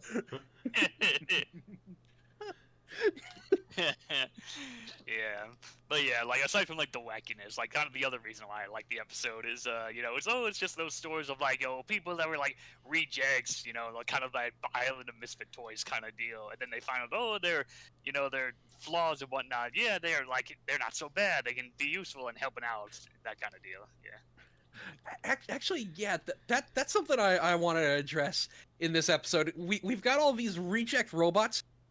Why are some of them rejected? Like, he got rid of a flamethrower robot because it was too destructive? Yeah, it's too much of a temper problem. Yeah, Doesn't sound like he's got a temper problem. Yeah, the robot has too much of a temper. Okay, so unleash him on a town. Yeah. He's like, I have this weather robot that only makes lousy weather. Okay, and torture towns with it. Imagine. Yeah, I can't imagine a lot of evil applications for nice weather. Well, I guess the implication is that they're like lousy, but it's like instead of made to attack the town, it like always happens to Robotnik and not the people that Robotnik wants to hurt. Yeah. Sure, but then he just like gives up on them without thinking of how to use them to his advantage. Meanwhile, he just keeps scratching Grounder around. I mean, this is Adventures of Sonic. Do you expect logic in this show? Nope. Absolutely not. It's still fun to figure. I'm pointing these things out in a good way. That's what makes this show hilarious. Is this lack of logic. I also love the Sonic sees Torch. Obviously they assume it's a Robotnik Badnik, but I love how Sonic just immediately starts shit talking him. He's just like, who's that? I don't know. That's the worst case of heartburn I've ever seen, or whatever he's something along those lines. Yeah. I mean, one thing I found kind of funny, like during that whole sort of scene of where, like, so it's, oh wait, now I'm getting steamed, and it's like, in his fighting position, and yet for some reason Tails' eyes remained all cross-eyed. Yep. For the entirety of that. I wanted to make a joke about that, but Robotnik is fucking pissed. Already did that, I think. It was either that one or Robotnik gets his jollies. It just had like the all right, hot stuff, and it like for like one frame over Tails, it says the fuck is wrong with Tails. I also, when Sonic said now I'm getting steamed, I'm like, okay, I need to keep an eye out for if at any time in this episode Sonic says ham. Oh boy. Unfortunately, he did not. Yeah. That would have been such an easy joke. Yeah. And then of course this episode I always remember the most from the old classic YTPMV tomato aisle. Yeah. Yeah. Tomorrow I'll invent those blueprints. Tomorrow I'll start. Start. The one I keep thinking of is Win the Race. Oh, yeah, it's I'll still have gonna to be a give while. myself a promotion tomorrow. No. Yeah, it's still gonna be a while until we reach the episode where Robotnik says win the race. Yeah. No, we already passed that one. No, we haven't covered that episode yet. We had one. Yeah, we did. That's the one where you did the YTP for that one. You know, if you weren't already Doom, you'd be Doom too. No, that's the gambling episode. Robotnik doesn't say that. Win the race. I don't. The whole point of the episode was the race, though. Yeah, there's a race, but there's never a moment in that episode where Robotnik says win the race. That's the Mobius 3000 episode. Yeah. Okay. All right. I thought I could have sworn. Okay, it's been a few weeks. I like how Chef Wolfgang Puke has his own catchphrase, which is "I'll save you some." Yeah. He's kind of Domeister-esque. Concept of I'm sure he's outrageous French accent. Yeah. I have. I fight in your general direction. Yeah, there's an idea. Domeister versus Wolfgang Puke. It's gonna be quite. At least French Domeister off. doesn't cooks good. He just is psychopathic around about it. And then Peppino gets thrown in the mix. No, leave Peppino out of this. Wholesome No, boy. he's a good boy. He doesn't need all that stress that he's already going through. Yeah. I do love Puke's accent because like when Sonic's telling him about Robotnik's plan, and he's like, "But what are we to do? Robotnik is mighty, and we are nothing." Yeah, because I know like the name is like a spoof of some famous chef named Wolfgang Puke, and I'm kind of wondering Wolfgang Puck. That's the real life chef, and I'm like, is that supposed to be an imitation of how the guy sounds or something? Because I have no idea what Wolfgang Puck sounds like. Probably not, because Puck is Austrian, not French. Ah, makes sense. Yeah. So he would sound more like I guess Arnold Schwarzenegger. Yeah, I've rotten eggs in the Mega Surprise. I'll see if you Tom.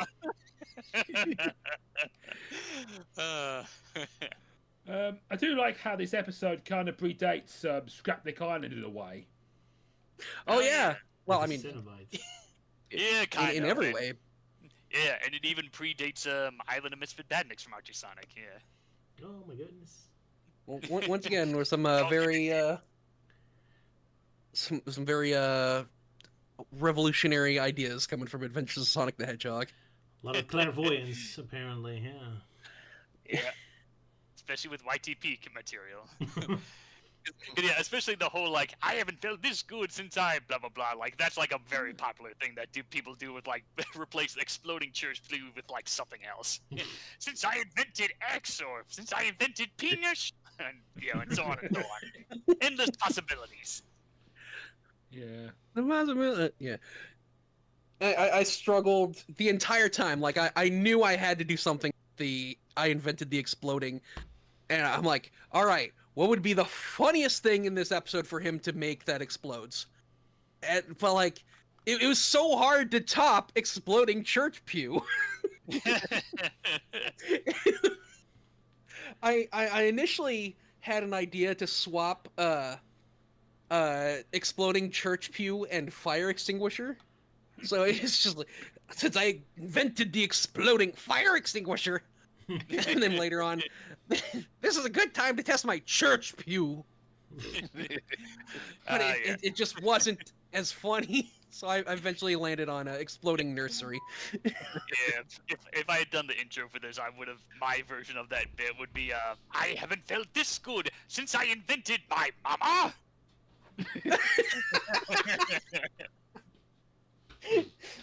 That's a real grandfather paradox right there.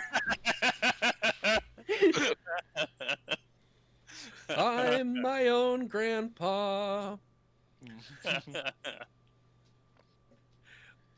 I was almost going to make a running gag out of the inventing sort of bit, but I just stuck with just the one. And even when I showed Roger the rough cut, he was like, I don't really get that that one, so I had the whole thing reworked. So I still kept like the original one in there right at the beginning, but I just then moved the explosion right to the very end, where Robotnik is just laughing that he's forgotten that he has the explosive hedgehog harpoon in his hands, and it just blows up. Yeah. Oh, speaking of the hedgehog harpoon, I love that one screenshot Roger has of Robotnik standing on the blimp, and the harpoon is stuck in the blimp, and Robotnik just has this look on his face like, "Oops, did I do that?" I like the screenshot before when he arms it, but he has this very badass face expression to it. It's like, "Oh, you're going down." Yeah, he's like to go. He's like to go Captain Ahab on Sonic. She blows. White whale, blue hedgehog. Blue whale. Blue whale, there you go. I grin at thee, thou grinning hedgehog. Funny sort of position of how he's literally just pointing at Sonic. Yeah. The scene on the blimp has so much to talk about. I didn't feel like there was a trapdoor there. Yeah. I love that Sonic. Yeah, go ahead. I love that Scratch for like no reason. Like Robotnik says, "Don't touch these blueprints," and like he leaves, and Scratch immediately just goes over and starts touching them. Yeah, so naughty boy. I think the bit was that like, oh, the blueprint is booby trapped because like when Sonic grabs it, he immediately gets caught. But like Scratch just goes over there and starts touching it, and Grounder is freaking narc. I'm telling. And then like Sonic shows up as a pizza delivery guy, and Scratch is like, we didn't order pizza, go away. And Grounder's like, wait, but I'm hungry. And then like a minute later, Grounder's like, wait, robots don't eat. I'm like, then why did you say we're hungry? Yeah, especially that scene where like Scratch goes like behind the couch, and then like Grounder jumps on the couch, and then suddenly Scratch pops out. I always thought like, oh, Grounder like jumped on Scratch while he's under there. Yeah, and he's like screaming in pain. He's like, get off me! I do always. Yeah. You go ahead. Sorry, I was just like pointing out how that of the painting of Robotnik in the corner almost look like he's looking down on them as they're like watching. Like, what are they doing now? Robotnik disapproves of this. Yeah. At least he looks calm instead of just yelling at the painting as usual. Yeah. Yeah, he's not eating the painting. Yeah. Yeah, I always keep chuckling at how Roger seems to always position the screenshots in just such a way that it's like Luke is constantly just pointing at it. It's like, look, it's Sonic, and the previous one's like, oh look, pizza. Just Luke, Sala, Euan are always happy, and Melty, Elise, and me are all angry. It's like, cursing Roger, I want to point and laugh. Yeah. You've got all the humans on the left. You've got all the humans on the left and all the anthros on the right. Oh no. Yeah. Oh wow. It's the real Sonic versus humans competition. Also, like multiple times in this episode, Robotnik actually does like the super speed thing where his legs do the spinny thing. Yeah. It's like, wow, Robotnik is surprisingly fast in this episode. Yeah. Channeling in a Sonic 2. Yeah, just like the games. Yeah. Yeah, just like the games. He does it like 2 or 3 times. Yeah. He does it like 2 or 3 times. It is funny just seeing him do that though, because it's like, because you very rarely ever see him actually run like that, and then when it suddenly goes. Yeah, I love like the episode does not draw attention to it whatsoever. If anything, like it's only ever on screen for like half a second. The fact that it's there is so funny. Yeah. It's just like, yeah, he can do this. Yeah, like, you know, they do it in the games, why not here? But I think my favorite joke in this episode is definitely Sonic like ringing the doorbell and Scratch like, yes? Thought you'd like to know. I've escaped. Oh, thanks. Hey, boss. Sonic just stopped by to tell you he's escaped. Everybody got pissed. Yeah.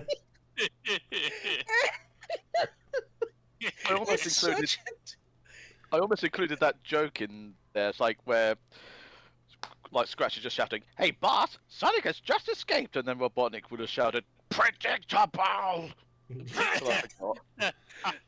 and also, this is the moment that leads to Robotnik running like. That's just how mad he got. It's such. I love stupid jokes like that. It's like that makes no sense. It's funny.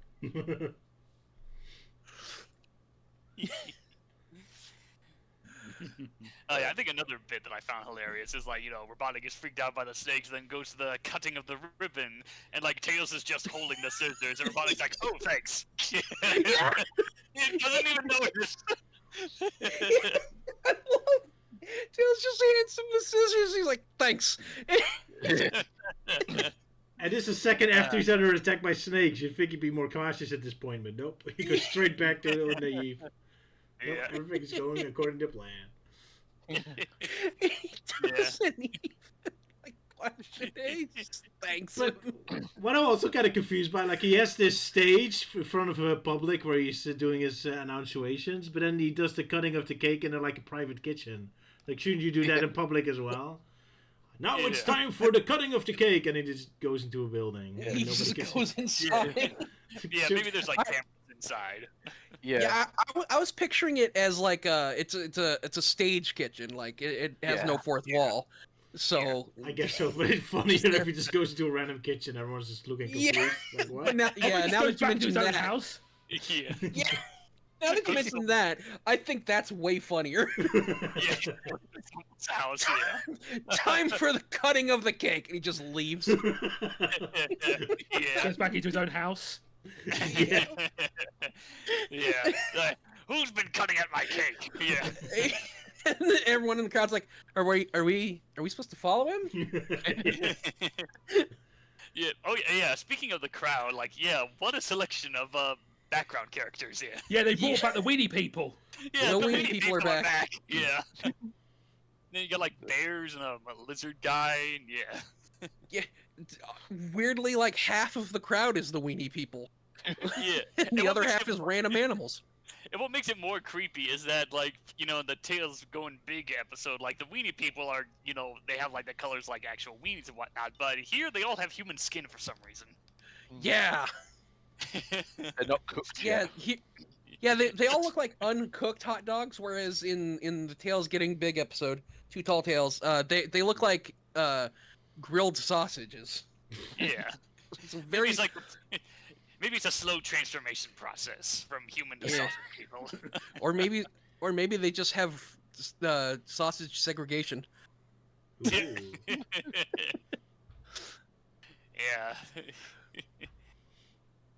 This episode also has the return of Doi Show. Oh yeah. What? Doi Show. Which is, just one of them Robotnik sound clips that they use every now and then. Yeah. Along with, like, his famous scream, the "Da!" Yeah.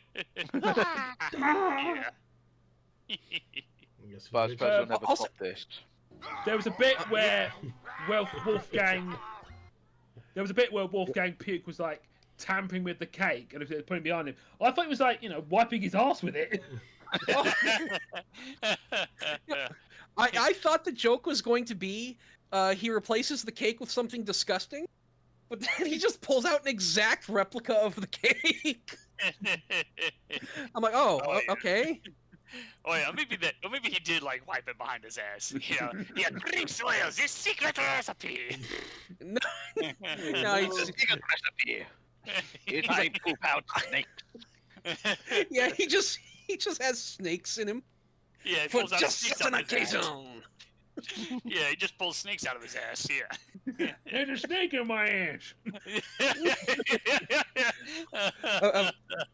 Of course, like my idea would have been a little cruel, honestly, because for him to have pulled out something disgusting, that would have been the plan. Like, okay, Von Puke, you go in there and replace his cake with something gross.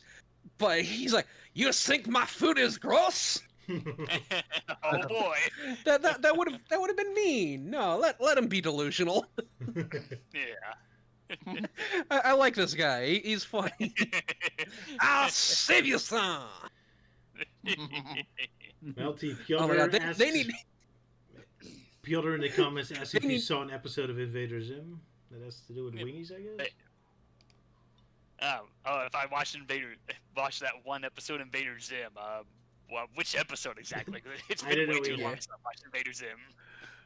Yeah, but yeah, they need to add Wolfgang Puke to Sonic Blitz. That's absolutely. Send him the letter now. No, like add him to Crossworlds. Yeah. be the only character in the game with a voice line. You summon him and he's like, "I'll save you, son." Yeah. Perfect. Send him a letter now. Yeah. Yep. Sonic Blitz developers, get on that. Rovio, get on that. Yeah. Stop Sim delaying. did turn into baloney. Yeah, like keep delaying like Sonic Rumble if we want to get like in there. Wouldn't it be funny if Sonic Blitz got a global release before Sonic Rumble? Yeah, or if they like suddenly, or even worse, if they suddenly decided like, yeah, you know what, we're gonna cancel Sonic Rumble. Fuck you guys. Fuck you guys. I mean, that's kind of what the attitude they're going with right now on Twitter, when like people are like asking them about the global release, and they're just being assholes in the response. Yeah. Yeah. Like, come on, just let me say, be patient, please, as opposed to, no, not that. Yeah. Almost talking down in a way, it's like, no. No. Yeah. No. No, I don't really feel like it. No. Consuela, can we get a global release of Sonic Rumble? No. I come back later. I'll save you some. I'll save you some.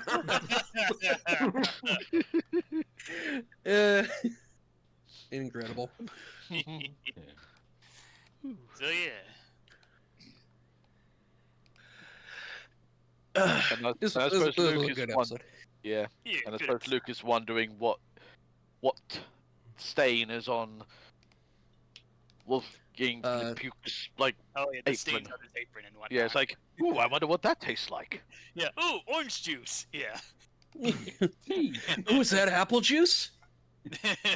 Oh, it is the curried orange juice. Yeah. Yeah, it's like, oh boy, lemonade. Wait a minute. Like, oh boy, is that tea? It's decaf.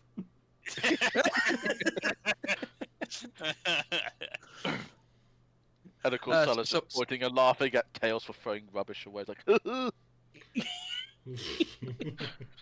Dummy doesn't know how to recycle. So Melty, Peter clarified an episode of Invader Zim where Zim and Dib turned into baloney. I don't remember that episode. Same.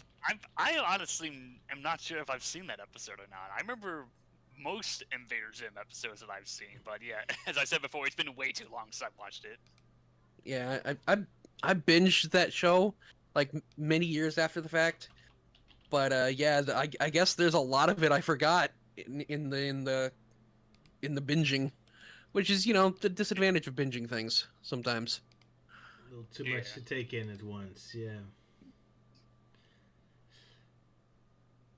Looks creepy, at least, so... but yeah, Invader Zim could be pretty intense. Oh, jeez. Yep. Moving on? Yeah, it's moving on. Yeah. Moving right along. Luke and I were on the same page there. Sonic X. Yeah, great song. Or this is a Muppet song, right? Yeah, Muppet song. Yep, Muppets. All right, before I got the wrong reference. Sonic X. Big Top Terror is our first installment today. Top Terror. Yeah. Yeah, I'm doing this one. Alrighty. Okie dokie. Big Top Terror. We start off with Sonic juggling flaming torches on a tightrope. Chris was expecting a nice time at the circus with his parents, but it was all a big trap by Dr. Eggman, who is running the show as the ringmaster. The Thorndikes are his captive audience, watched by murder robot clowns, and the star attractions are Sonic and his friends. Emmy Rose gets chased around by Eggophants. Knuckles the Clown has to fight Knuckles the Clown has to fight an army of egg clowns. Tails and Cream has to face off against the Maximals, robotic lions, tigers, and bears. And Sonic does the juggling torches on a tightrope routine without a safety net. Deco and Boko turn up in their Daredevil outfits as they want to put on a show with their acrobat routine. Eggman tells them to piss off and look after Boko to make sure he doesn't get to the Sweeties and become the Great Cape Holio. As Amy is running from the Eggophants, she summons 2 hammers, but the Eggophants swipe them off her and chase her wielding them. Knuckles the Clown, or how Knuckles is depicted in the 2010s, is too busy fighting off the Egg Clowns, including a robot version of the Joker spraying acid at him, but then he gets splattered in the face by a pie. Tails and Cream fly away from the robot animals, but they fly now? They fly now. They fly now. Yeah, they fly now. Sonic tries to jump off the tightrope, but his ass gets fried by the electric net. Deco and Boko walk around with Boken on a baby leash, desperately trying to get at the sweets, so the robots need something to dump him in and find a conveniently placed cage. Boken is sad and goes stir crazy in the cage. If only there was a way for him to move it. So he uses his jetpack to crash the cage into the sweet stand. Boken finds the candy floss machine, but doesn't know how to work it. He can't be asked to read the instructions, so he dumps a load of sugar into the machine. Chris complains to Eggman about how he doesn't like that his friends are being tortured, the food is crap, and the floor's all sticky, but Eggman doesn't care, as he's going to record the whole thing with his camera on wings and sell the footage on his Eggly fans. Then Deco and Boko show up, ready to do their performance. Eggman tells them to get down, but they think it's the signal for them to start. They both fly off the trapeze doing flips and they catch each other, making them fall onto the energy net. This frees Sonic to jump off the tightrope and smash through the cage, rescuing Tails and Cream. The robot animals chase them, crashing into the hammer-wielding Eggphants, saving Amy. Then whilst the Egg Clown... Hang on, I need to do this. Then whilst the Egg Clowns aren't watching, Sonic took 40 pies. He took 40 pies. That's as many as 4 tens. And that's a good thing when taking out those robotic jokers. Knuckles thanks Sonic before getting another pie in the face. Eggman still has the Thorndikes as his hostages, but the Egg Murder Clowns gets pied in the face. Suddenly, Bokon crashes through and Eggman and his robots get covered in a sea of candy floss. Sonic and his friends fly off to safety with a very strong cheese. Chris apparently ate too much of the candy floss and goes hyper. Knuckles puts Eggman and the robots into a cannon and Kreese fires it, making them blast off again. The end. Okay, so, yeah, few things there. One, I am terrified by the idea of... Of what? You cut out. Yeah. Hyper Chris. Oh, right. Hyper Chris. Yeah, you think that would be a Euan fear. It is a fear. It is now. Yeah, just wait till we get to one specific story. You're gonna get more traumatized. Oh, but I truly appreciate the he took 40 pies joke. Yeah, because I saw the plate of pies and it just came to me. Yeah. For anyone who doesn't know, that's a reference to there was an old DC like edutainment book, and it mentions like when no one was looking, Lex Luthor took 40 cakes. He took 40 cakes. That's as many as 4 tens, and that's terrible. And it became such a meme. It became such a meme that it's actually been canonized. That's just something he did when he was like in juvie as a kid. He stole 40 cakes from the school's cafeteria. That's terrible. Yeah, and that's terrible. Yeah, I think this is probably one of my favorite comics, probably just because of the fact that the opening just pretty much cuts the chase. Like, okay, we're right in the middle of the action of, Sonic dealing with Robotnik's robots and all that jazz. And, and then there's the weird detail that, Knuckles is dressed as a clown for some reason, fighting off his egg clowns. And then by the end of the issue, he, I guess, strips naked after the whole ordeal. So, yeah, that's a thing.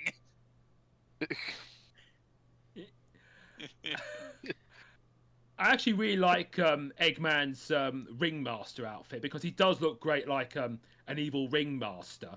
I think I was a bit disappointed it's not the same as the one from the cover. And also, he did resemble an evil Ringmaster in a very early issue of Fleetway Sonic. Oh, that's right, yeah. Oh, yeah. Yeah, I mean, the outfit is just basically his regular outfit, just with, like, added white stripes in the front and the top hat, but yeah. Yeah, it's also why I liked his movie Robotnik's outfit in the second movie, as he does resemble more like an evil Ringmaster. Yeah, that's true. And it's fitting for him. Yeah. Also, go ahead. Also, it's a shame we didn't get to this issue in our last stream, so that we could have the lions, tigers, and bears "oh my" joke during Oz month. Oh yeah.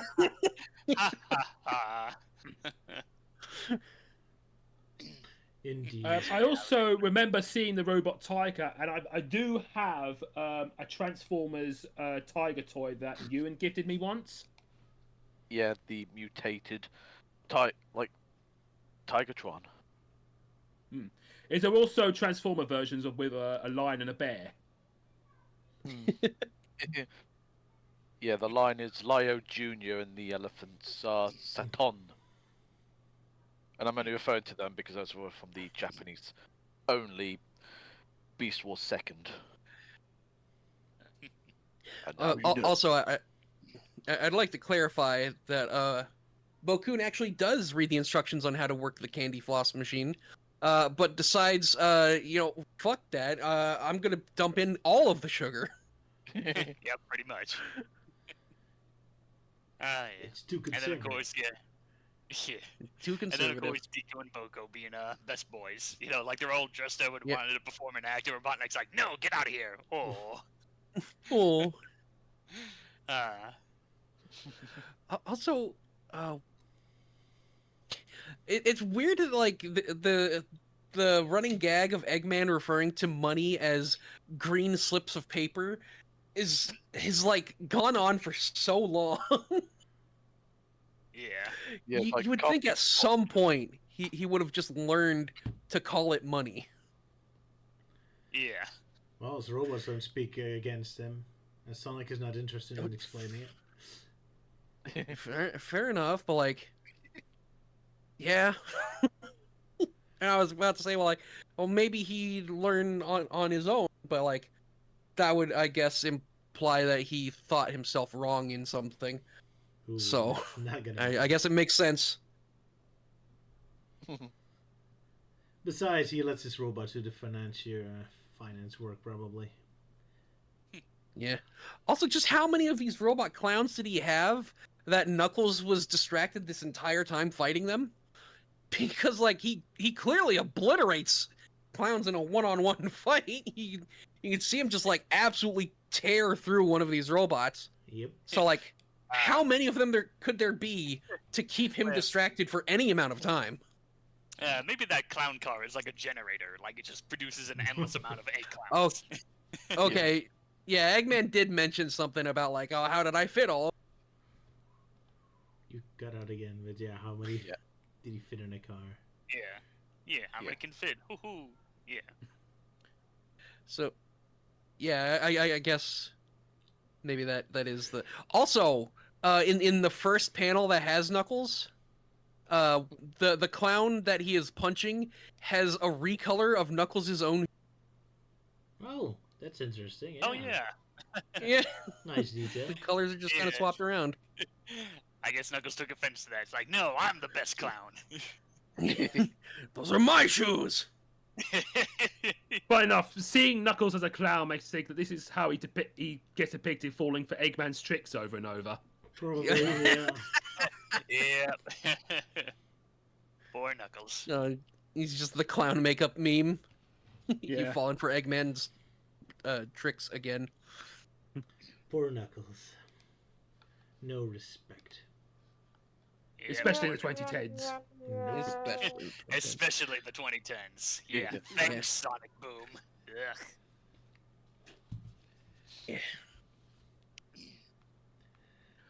Also, has there ever been an instance where Amy can summon 2 hammers?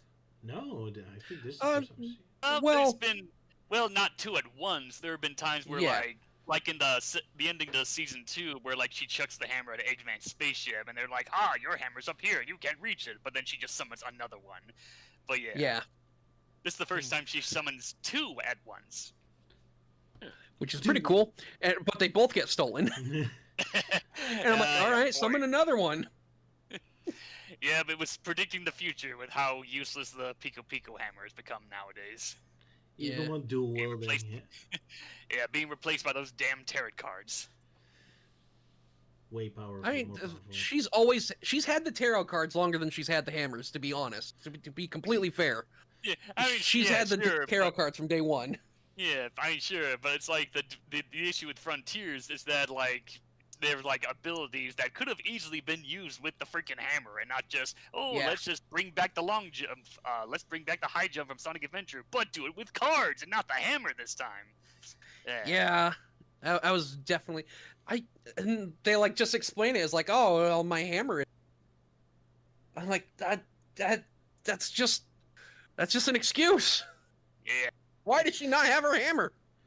Yeah, freaking excuses.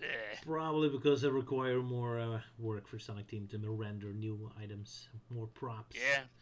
Sonic and we all know how Sega's cheap and lazy with movesets. Yeah. Well, movesets are plenty, but Sonic Frontiers was kind of cheap on the props and assets. But hey, at least the new game is much better, so we'll see. Either way, fun comic. Roger, by chance, do you have screenshots of the ads in this comic? Because I sorry, no. No, okay. I'll quickly get one. Obsessed with the ads. What? Which one? Get the one that, where is it? Towards the end. Where is it? It's got Betty and Veronica. Oh, that one. No. It's a Betty and Veronica comic, but like the art style is like disturbingly realistic. Oh yeah, that one. Don't want the Jughead. Yeah. Betty and Veronica in Bad Boy Trouble. Yeah. Why do they look like that? Why did the artist do that? $749. I don't know. Only $700. Yeah. I know. It does kind of look like 700, but yeah. Just where's the in the actual PO box, it's like, no, it's $7.49. But I imagine nowadays it would cost 700. Jesus, why? Why do they look like that? I like Archie's background. Let that happen? Face expression, yeah.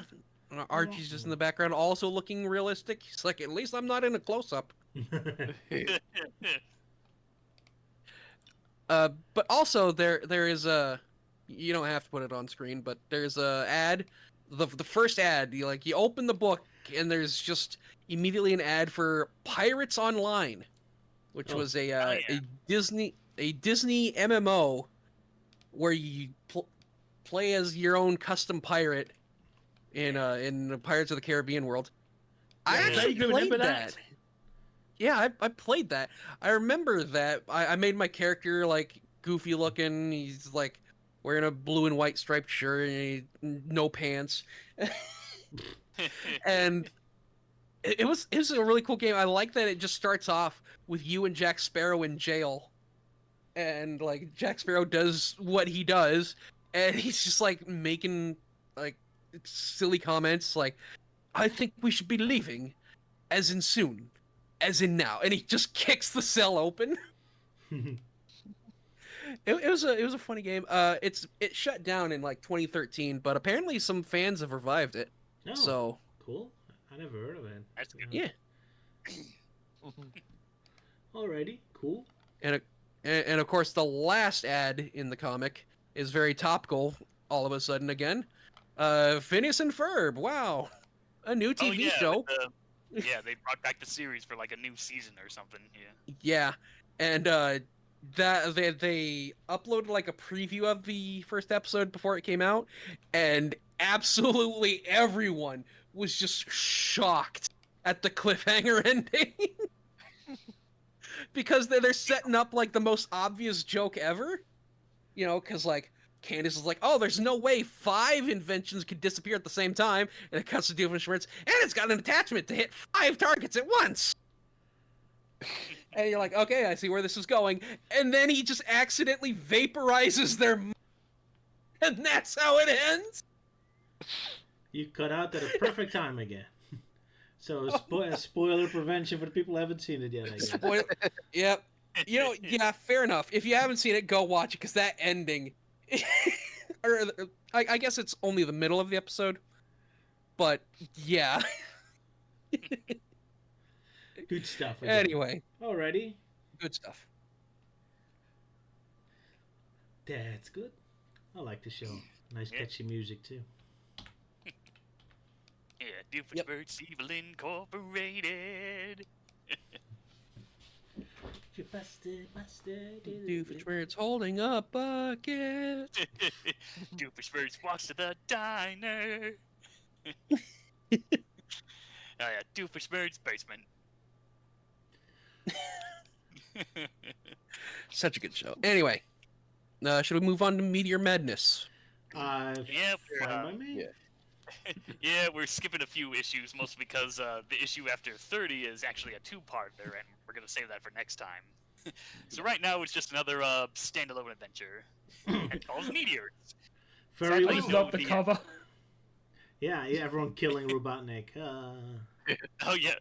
Quite, yeah, which is going to be interesting once we get into the actual story. And so it's like, I'll kill you!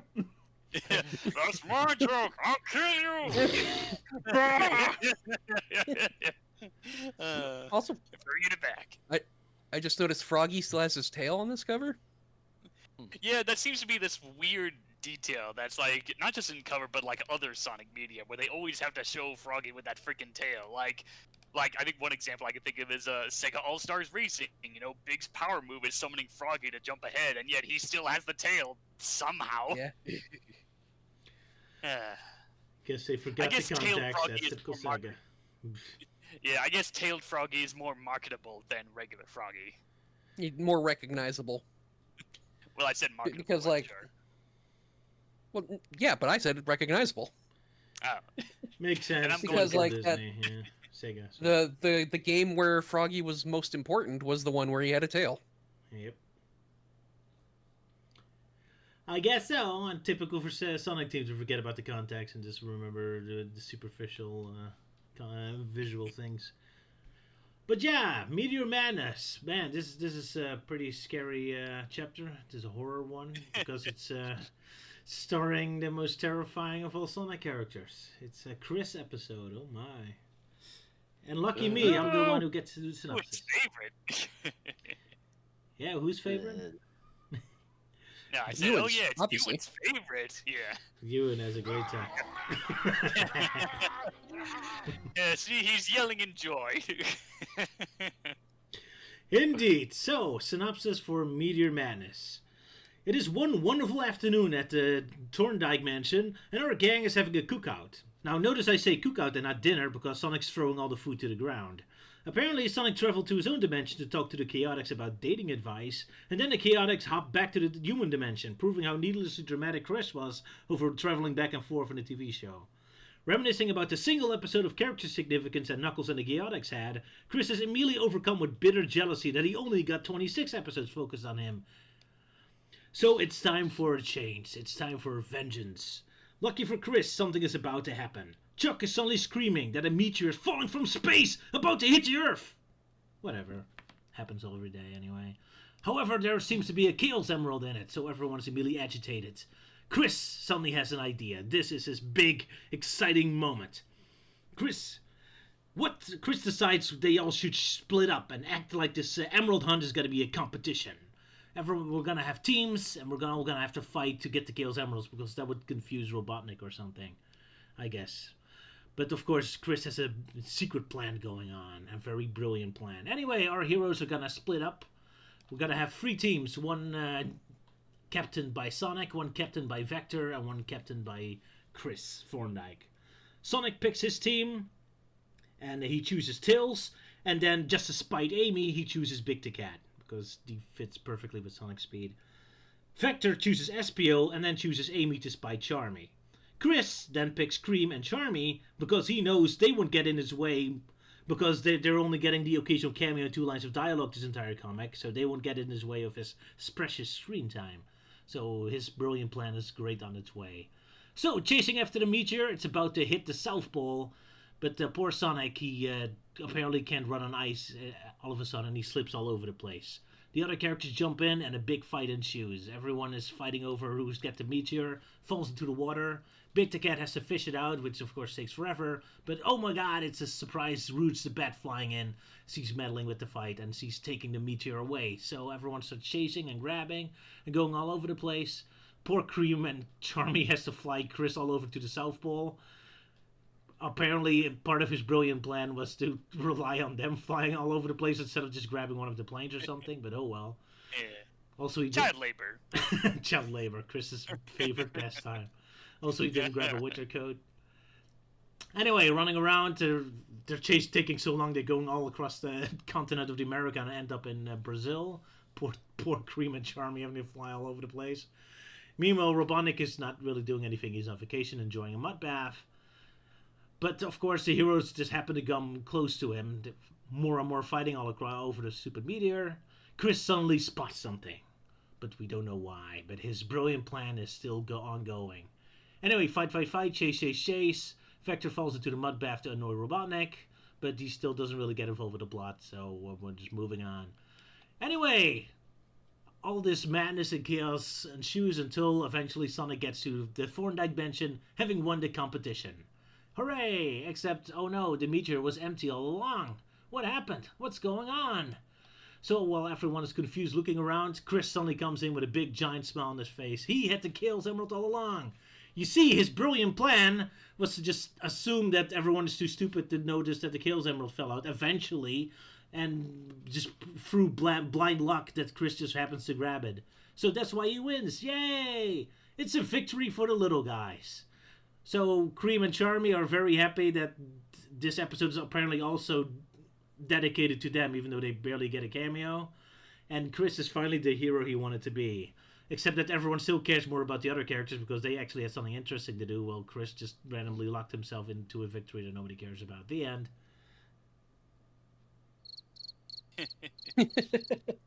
Yeah, right. So at the start of the story, I got to ask, why the hell did Knuckles drag the Master Emerald out here? Does he not give a shit about the Angel Island falling to its doom?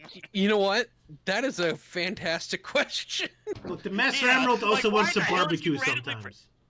The barbecue is just the Master Emerald wants some sausages, okay? Yeah. Oh yeah, if we're going off of that fan art of oh yeah, they redesigned the Master Emerald to look like a female echidna. Yeah. Yeah. Also, Ella is still a little white. I guess she's still once again, it's whitewashed Ella. And also Vanilla has a cameo. Jason Jensen. And this time it's not Josh Ray, it's Jason Jensen. But then again, Jason Jensen is kind of known for having some coloring errors.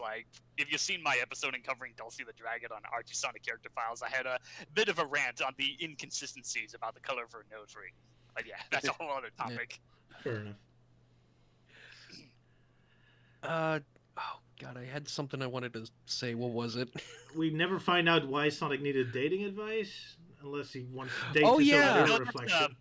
No, that was a reference to the Valentine's issue that we did many years ago. Oh, okay. All right. Yeah.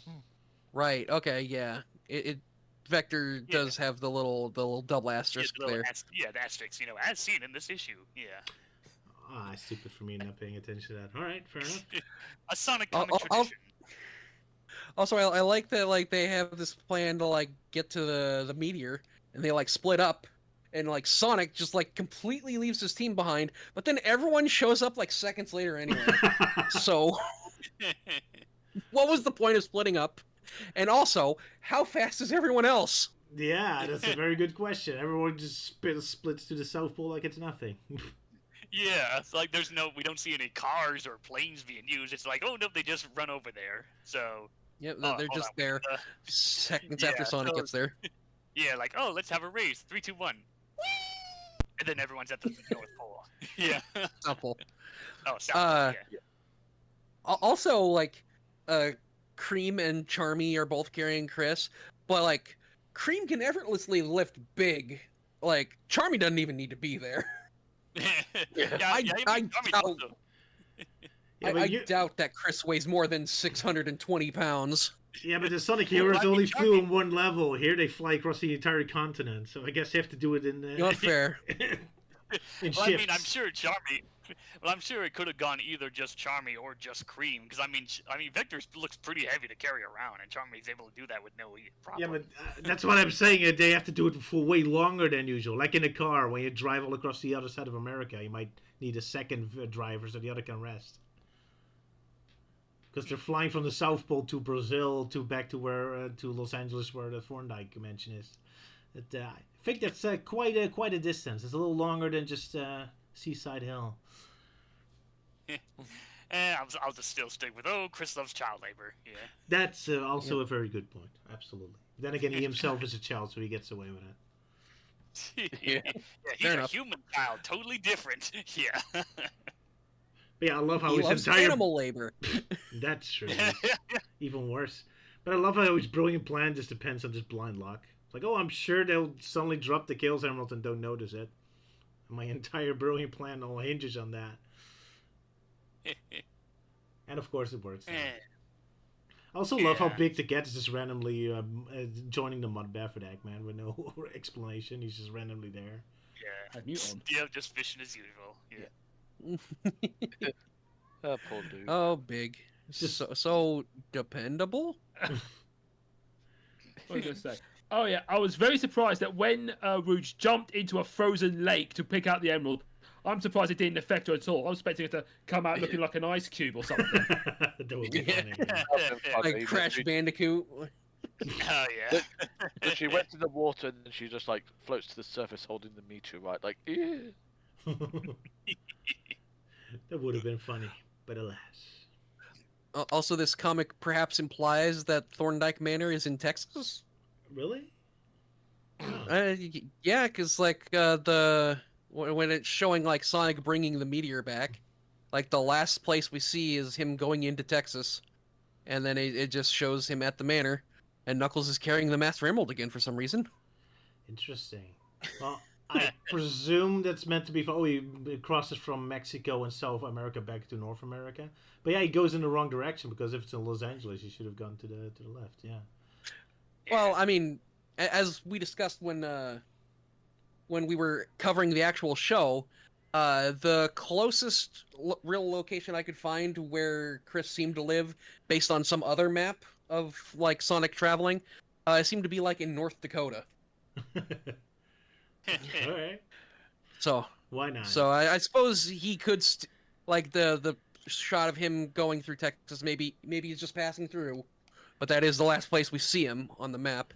Or here's a possibility: maybe everyone hates Thorndike so much they keep kicking him out of the state, and he has to install his mansion somewhere else. You have been banned from our state. Get out of here. Carry your mansion to a different state. Go to Texas. So yeah, I can picture Chuck just carrying the entire mansion on his back. You've only got 50 options, and you are quickly running out. Yeah. So how about the fact that the cover is pretty much false advertising of what's going on? Yeah, Robotnik's not involved, but yeah, he's barely involved in this story. Yeah, he doesn't even get assaulted. Yeah, he's just trying to have a relaxing vacation. Yeah, he's like sitting in that hot springs, and I was first like the way. Okay, like for some reason he's like, he's topless, yet he still wears his damn gloves. So yeah, even Robotnik, like I thought it was just a Sonic Animal thing, but no, it's fucking Robotnik does it too. But yeah, so anyway, at first I'm like, oh, he's in the hot springs. Is he? And then we see him last, like, oh no, he's wearing shorts. Okay. Lucky for you. I love on the cover how you see drool coming out of Sonic's mouth. Yeah. But yeah, Luke, go ahead. Oh sorry. yeah. I was gonna say, I've noticed that the robots of Boken are designed a little bit odd in this issue because, like, Deku and Boken kind of have a lot of like details on them, and also Boken has very strange eyes. Yeah. Oh yeah, because in this issue the artwork is done by. Oh yeah. Hutchinson. Yeah. Well, no, he's saying in the actual comic itself. No, I'm saying that's what I'm saying. The pencils, the artist that worked on there is Dave Hutchinson. Well, you said the cover. Ah. We'll find out in the review. Yeah, hey, I'm in my 30s, going through paranoia here. And also, like, if you look at SBO, that in one of the panel where he swiped the rock from Rouge, the back of his head looks very oddly detailed. Let's see. Which one? Where SBO swipes the rock from Rouge. Oh, yeah, I see what you mean. I guess it's meant to be that he's camouflaged, so it's transparent, I guess? Or He's supposed to be Oh, yeah. But it does look very creepy, like it's his blood veins or something. Yeah, I see what you mean. Yeah, like, no, that's a tree branch. Yeah, I know what it's meant to be, but I can imagine if you don't... It does look creepy, yeah. And also, if he's supposed to be camouflaged, we can see him in the previous panel. That's true, too. Yeah. I do love Rouge's pose after that, the goofy run. Like, Yeah. It's I think they're just a case of invisible to characters, but not. Yeah, probably a bit fourth wall breaking clarity, like background music. I wouldn't say that's fourth wall breaking. I just think that's like for clarification because like having an invisible character is like hard to communicate with the audience. Yeah, I know. I didn't mean fourth wall, but I mean kind of like background music in a movie. Like we as an audience notice it, but we're not supposed to assume that's happening in universe. Yeah. Fair enough. Also, I just want to point out. Oh, you go ahead, Euan. I was just gonna say with when you get that one sort of like map view of where everyone's like going all the way from the South Pole into South America, and yet for some reason like the South Pole basically has all the ice gone, so now it's just suddenly spring. Because I was like scratching my head, I was like, where is that? And then I just realised, oh, that's the South Pole. It's just like the artist forgot like it's supposed to be snowy. Whoops. Either that or literally global warming happened in the span of like 5 seconds just from them running. I mean, Sonic does leave a flame trail. Guess he is responsible. Yeah. Whenever global warming's happening, blame it on Sonic. Yeah. Yep. I prefer to blame it on Chris Thorne. It's all them chili dogs. Yeah, all them chili dogs. Oh boy. So I just want to like say that this comic reminded me of something. Like they have this meteor that falls from space and lands at the South Pole. Mm-hmm. And that feels like very similar to something that came in Street Fighter Cross Tekken, where like the main MacGuffin of the game is like this mysterious alien box that lands at the South Pole, and all of the fighters of the world start like converging on it to go be the first to get it. It felt weird, but like that game came out like years after this comic, so like. Yeah. Honestly, I was getting more of a Treasure Team Tango vibes from Archie Sonic with this story. Yeah, the general plot feels more like that, but it's just that weird detail that feels very similar to Street Fighter Cross Tekken. And I just felt like pointing that out. I thought that was an interesting coincidence. Indeed. Or is it? Did Capcom steal this idea? Some Capcom employees working at work reading a Sonic X comic. He's like, guys. Yeah, or maybe I mean, like with Treasure Team Tango, it's like, yeah, they stole their own idea. So I mean, yeah, Treasure Team Tango came out 2 years after this story.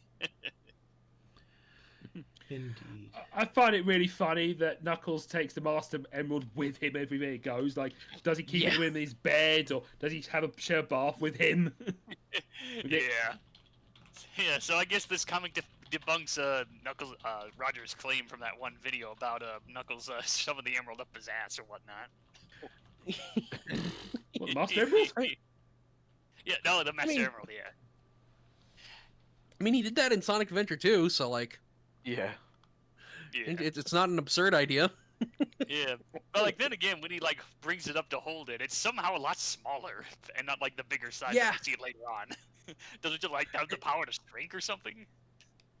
I guess, but also like I love that you can use that screenshot and a screenshot from Sonic Riders to argue that the Chaos Emeralds are bigger than the Master Emeralds. Because for some reason, in Sonic Riders 1, the Chaos Emeralds are huge! Absolutely massive. They're chaotic. They can do whatever they want, I guess. And they're massive in-game model hands. Yeah, and they still store them in hammer space, so you just see them pull them out of their ass. Yeah. He's just, whoa! How'd that fit in there? Yeah. Magic. Yeah, surprised Roger didn't make a joke about that in Sonic Riders in Minutes. Yeah. Guess I missed out on that. Oh well. So many ideas. Yeah, I guess he was too occupied with the Chris Thorndike hating in that one bit. Yeah, it's time for Team Rose, the helpful cream, and Chris Thorndike, yay! Then ties him to a car. Poor Chris. That is... Sonic Riders in Minutes is still like special to me. That's the first Roger cartoon I ever watched. Yeah. It's so funny. Oh yeah, and by coincidence, I think that's the only Sonic in Minutes cartoon where he actually drew Deco and Boko. I think that's the first time in any Sonic.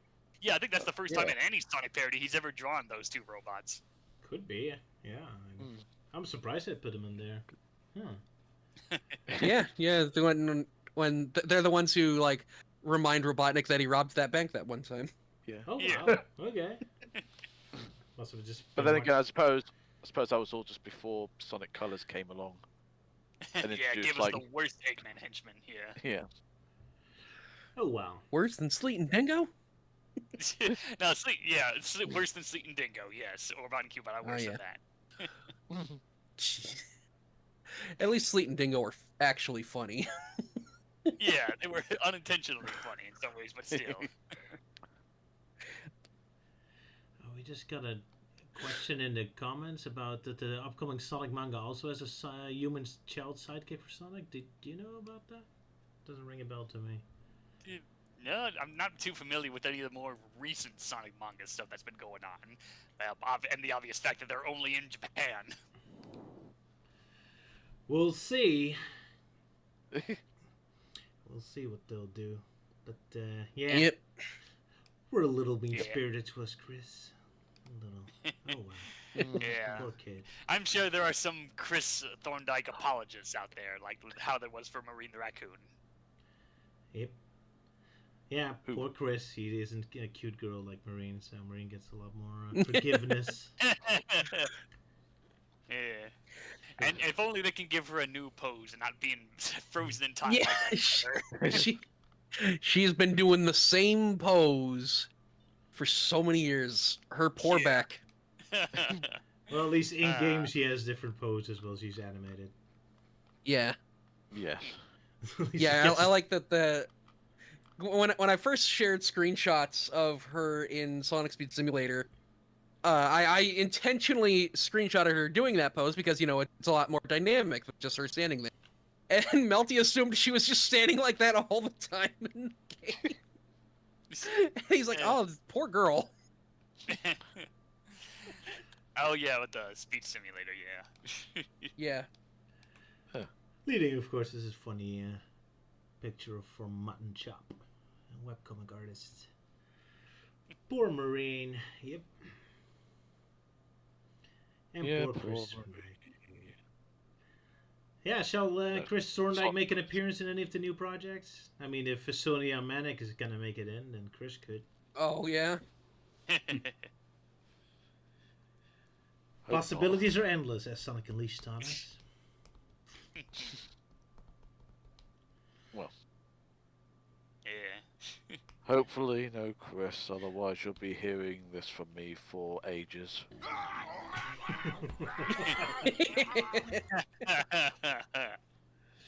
What if it was season 3, Chris? Oh yeah, season 3, Chris. Like adult Chris, or well, basically Chris with the mind of adult Chris. Fair enough. Yeah. Oh, yeah. Throughout most of this series, and not like the ones we see from like 2 episodes where we see an actual adult Chris. Yeah.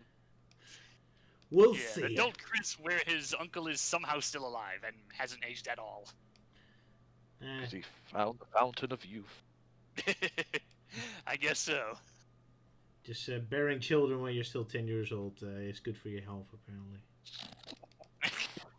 Jeez. Well, I think it's about time we wrap up the stream because we're going in bad directions.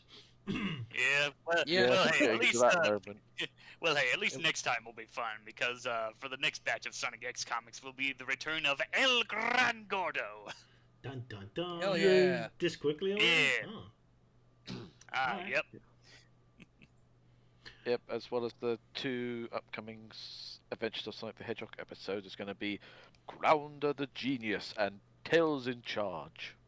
There we go. Oh yeah, Tails in Charge. Yeah, that's another one of my favorites. Yeah. So good news all around. Yeah. Anyone has anything to promote from their upcoming works? I got a few things. Well, like one, I know last time I talked about, Ozmonth in 1 episode. So I did 2 this year. So the second one I did was when I covered Lion of Oz from 2000. Main reason I did that mostly because September of this year will be its 25th anniversary, so I wanted to get a head start. So yeah, go check out my review of Lion of Oz and the film and the book that it's based on. So it's a double feature. And aside from that, getting back to work on Archie Sonic character files, where next episode I'm planning to do is the Babylon Rogues, where yeah, recently I decided to redo the whole recordings because I actually did record all the lines, but after listening through it, I was like, nah, I sound too tired. Redo. So yeah, I gotta do a lot of re-recordings after this stream. Yeah, I know all about that. To record too many things at the same time, I also start sounding very annoying. Yeah, but still, it's definitely something to look forward to because I have an interesting history with the Babylon Rogues. Not just the comics, but also like them in general. Alrighty. As for me, a couple updates. One, the entirety of Mike the Reaper's playthrough of Rocco-chan is out, and he asked me to record more lines for the game because like he was so impressed with my like improvised lines for the Robot Masters, or the androids as they're called in that game, that he asked me for lines for their and I came up with more, and he's like, "Oh, I was actually going to give you a script, but your ideas are better than some of mine." All right. I'm kind of sad that he cut he cut my favorite joke though, because like after like I did the initial lines for them, I'm like, Lightning Man's a ninja. I probably should have had him say something in Japanese. So when he asked for the bonus lines for the boss rush at the end, I'm like, oh, now's my chance. So I did Lightning Man's voice, saying Nihongo ga hanasemasen, and he's like, so what does that mean? I want to put subtitles on the screen. I'm like, oh, that means I don't speak Japanese. And I told him like it would be so much funnier if you didn't put subtitles in. But he ended up liking the line he wrote for that better, which was I will restore my honor, which I again translated to Japanese for him, and he included the Japanese subtitles, not the like actual translation. Oh, okay. Oh wow, but still, it's nice you got him to improvise a little bit. He tends to be a little bit more stiff, but nice. Yep. Well done. Then he must have thought you were impressive. And also, let's see. Another thing, where is it? A trailer came out for Lego Booster Gold, in which I voiced Skeets the robot. I've been waiting for this. It was supposed to come out in May, but it didn't quite make the deadline, so it's now coming out June 27th. I'll go ahead and post the link in live chat. Alrighty, well done. So if I haven't said it before, Booster Gold is actually one of my favorite DC superheroes. So when I saw this audition come up, I knew I needed to go for it. I didn't think I could pull off the character himself, but I knew I could probably pull off the robot Skeets, and I got the role, and I'm super excited for this. Again, like, Booster Gold is so, like, interesting. He's like this incredibly, like, arrogant and, like, fame-hungry superhero, but more often than not, his attempts to save the world would, like, ruin time because he's from the future.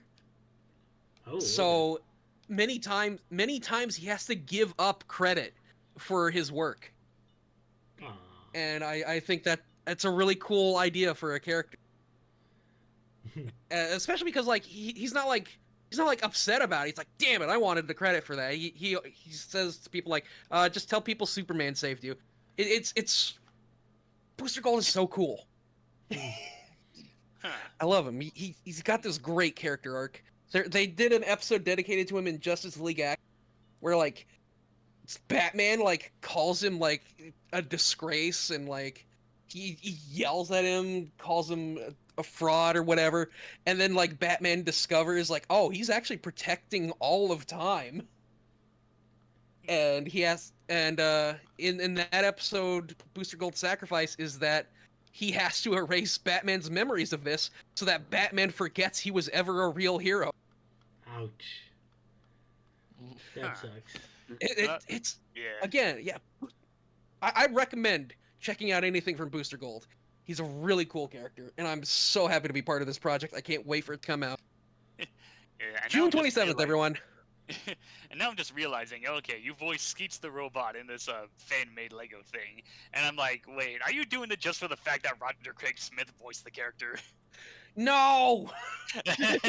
In fact, I completely forgot about that. The one... Yeah, I mostly remember that because, like, in Lego DC Supervillains, it's like, oh yeah, you come across the guy and Skeets the robot, and when I heard Skeets the robot, it's like, oh, it's just Roger doing his Sonic voice. The Skeets I'm familiar with, and the one I imitate, Billy West, who voiced him in the Justice League animated series. Coincidentally, yeah, second time Billy West gets to voice a floating yellow thing. Wait, what's the other time? Oh, he voiced Sparks in Legend of Spyro: The Eternal Night, or like the second game in that trilogy. Oh. Okay, yeah. And then he got voiced by someone else in the third game because that's just what Legends of Spyro was. They got like consistent voice acting, but for some reason they couldn't keep a consistent voice for Sparks. Yeah, wasn't he voiced by Wayne Brady at one point? I think so, maybe. It's been a while since I've checked out the trilogy. Yeah, so... Yeah. I only know the classic Spyro, sorry. Yeah, I grew up on classic Spyro, and Legend of Spyro was like, yeah, sure, it's neat what they were trying to go for. Skylanders, we don't talk about that. I think it's funny that we just talked about Sparks and his voice actors, and we not once mentioned Luke. Oh my goodness. Poor Luke. Yeah, voicing the thing from the sky. Yeah. Glide the Dragon. Yeah. Yes. Oh, Glide the Dragon. That's it. Yes, I was Wing. Yeah, you were. Yeah. Who is like the obvious stand-in for Sparks. Except it's an actual badass dragon instead of a little fly. Yes.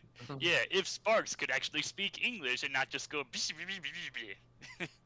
Yeah, the creator of Glide. Yeah. So I'm just saying the Creative Glide is still working on the full version of that. He's just putting out like new music renditions and renders on their social media channel. All right. Are you still involved? Because I know. Yeah, I'm still part of the team. I mean, despite all that controversial stuff that happened last year, I still want to be involved in the project. All right, fair enough. Same. But yeah, good to see too. And you and I'm sure same as well. Yeah. Yeah. Still. Yeah, still Kadir and eager. Deimos, let's go. Yes, God, give Deimos purpose in life. Otherwise, he just becomes a generic dragon like everyone else. Yeah, I really liked your voice for Deimos.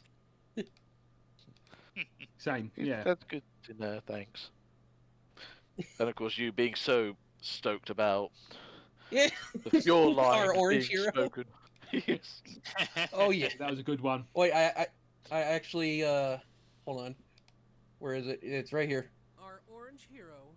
Yep, I have that on the soundboard. I love it. It's just such a goofy line. As soon as I saw it in the script, and I'm so happy they included it in the final game. Our orange hero. Our orange hero.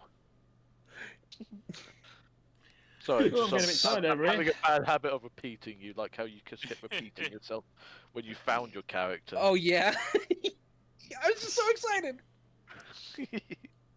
And I just couldn't hide it. So, shall we call it a day? We shall call it a day. Yes, I think so. Yeah. Yeah, I think reaching the we're 3 all hour a mark little, here. a little tired right now. I'll bring us out, yes. The convention I went to, yeah. We got many goodies. Good for you. Including Mario Kart 64, just to spite Nintendo that you don't buy Mario Kart World. oh yeah, I just bought that one mostly because it was the only retro Mario Kart game I didn't have. Cause like, I have like the Super NES one on the Mini, I got the Advanced one, and yada yada. But Indeed. Yeah, most of that stuff I got bye-bye, for a pretty good deal. Yep, goodbye. Cheerio. Cheerio. Yep, see ya. Bye. Sorry, Melty. I was gonna keep it short anyway. Cut the monitors! Cut the monitor! Tomorrow I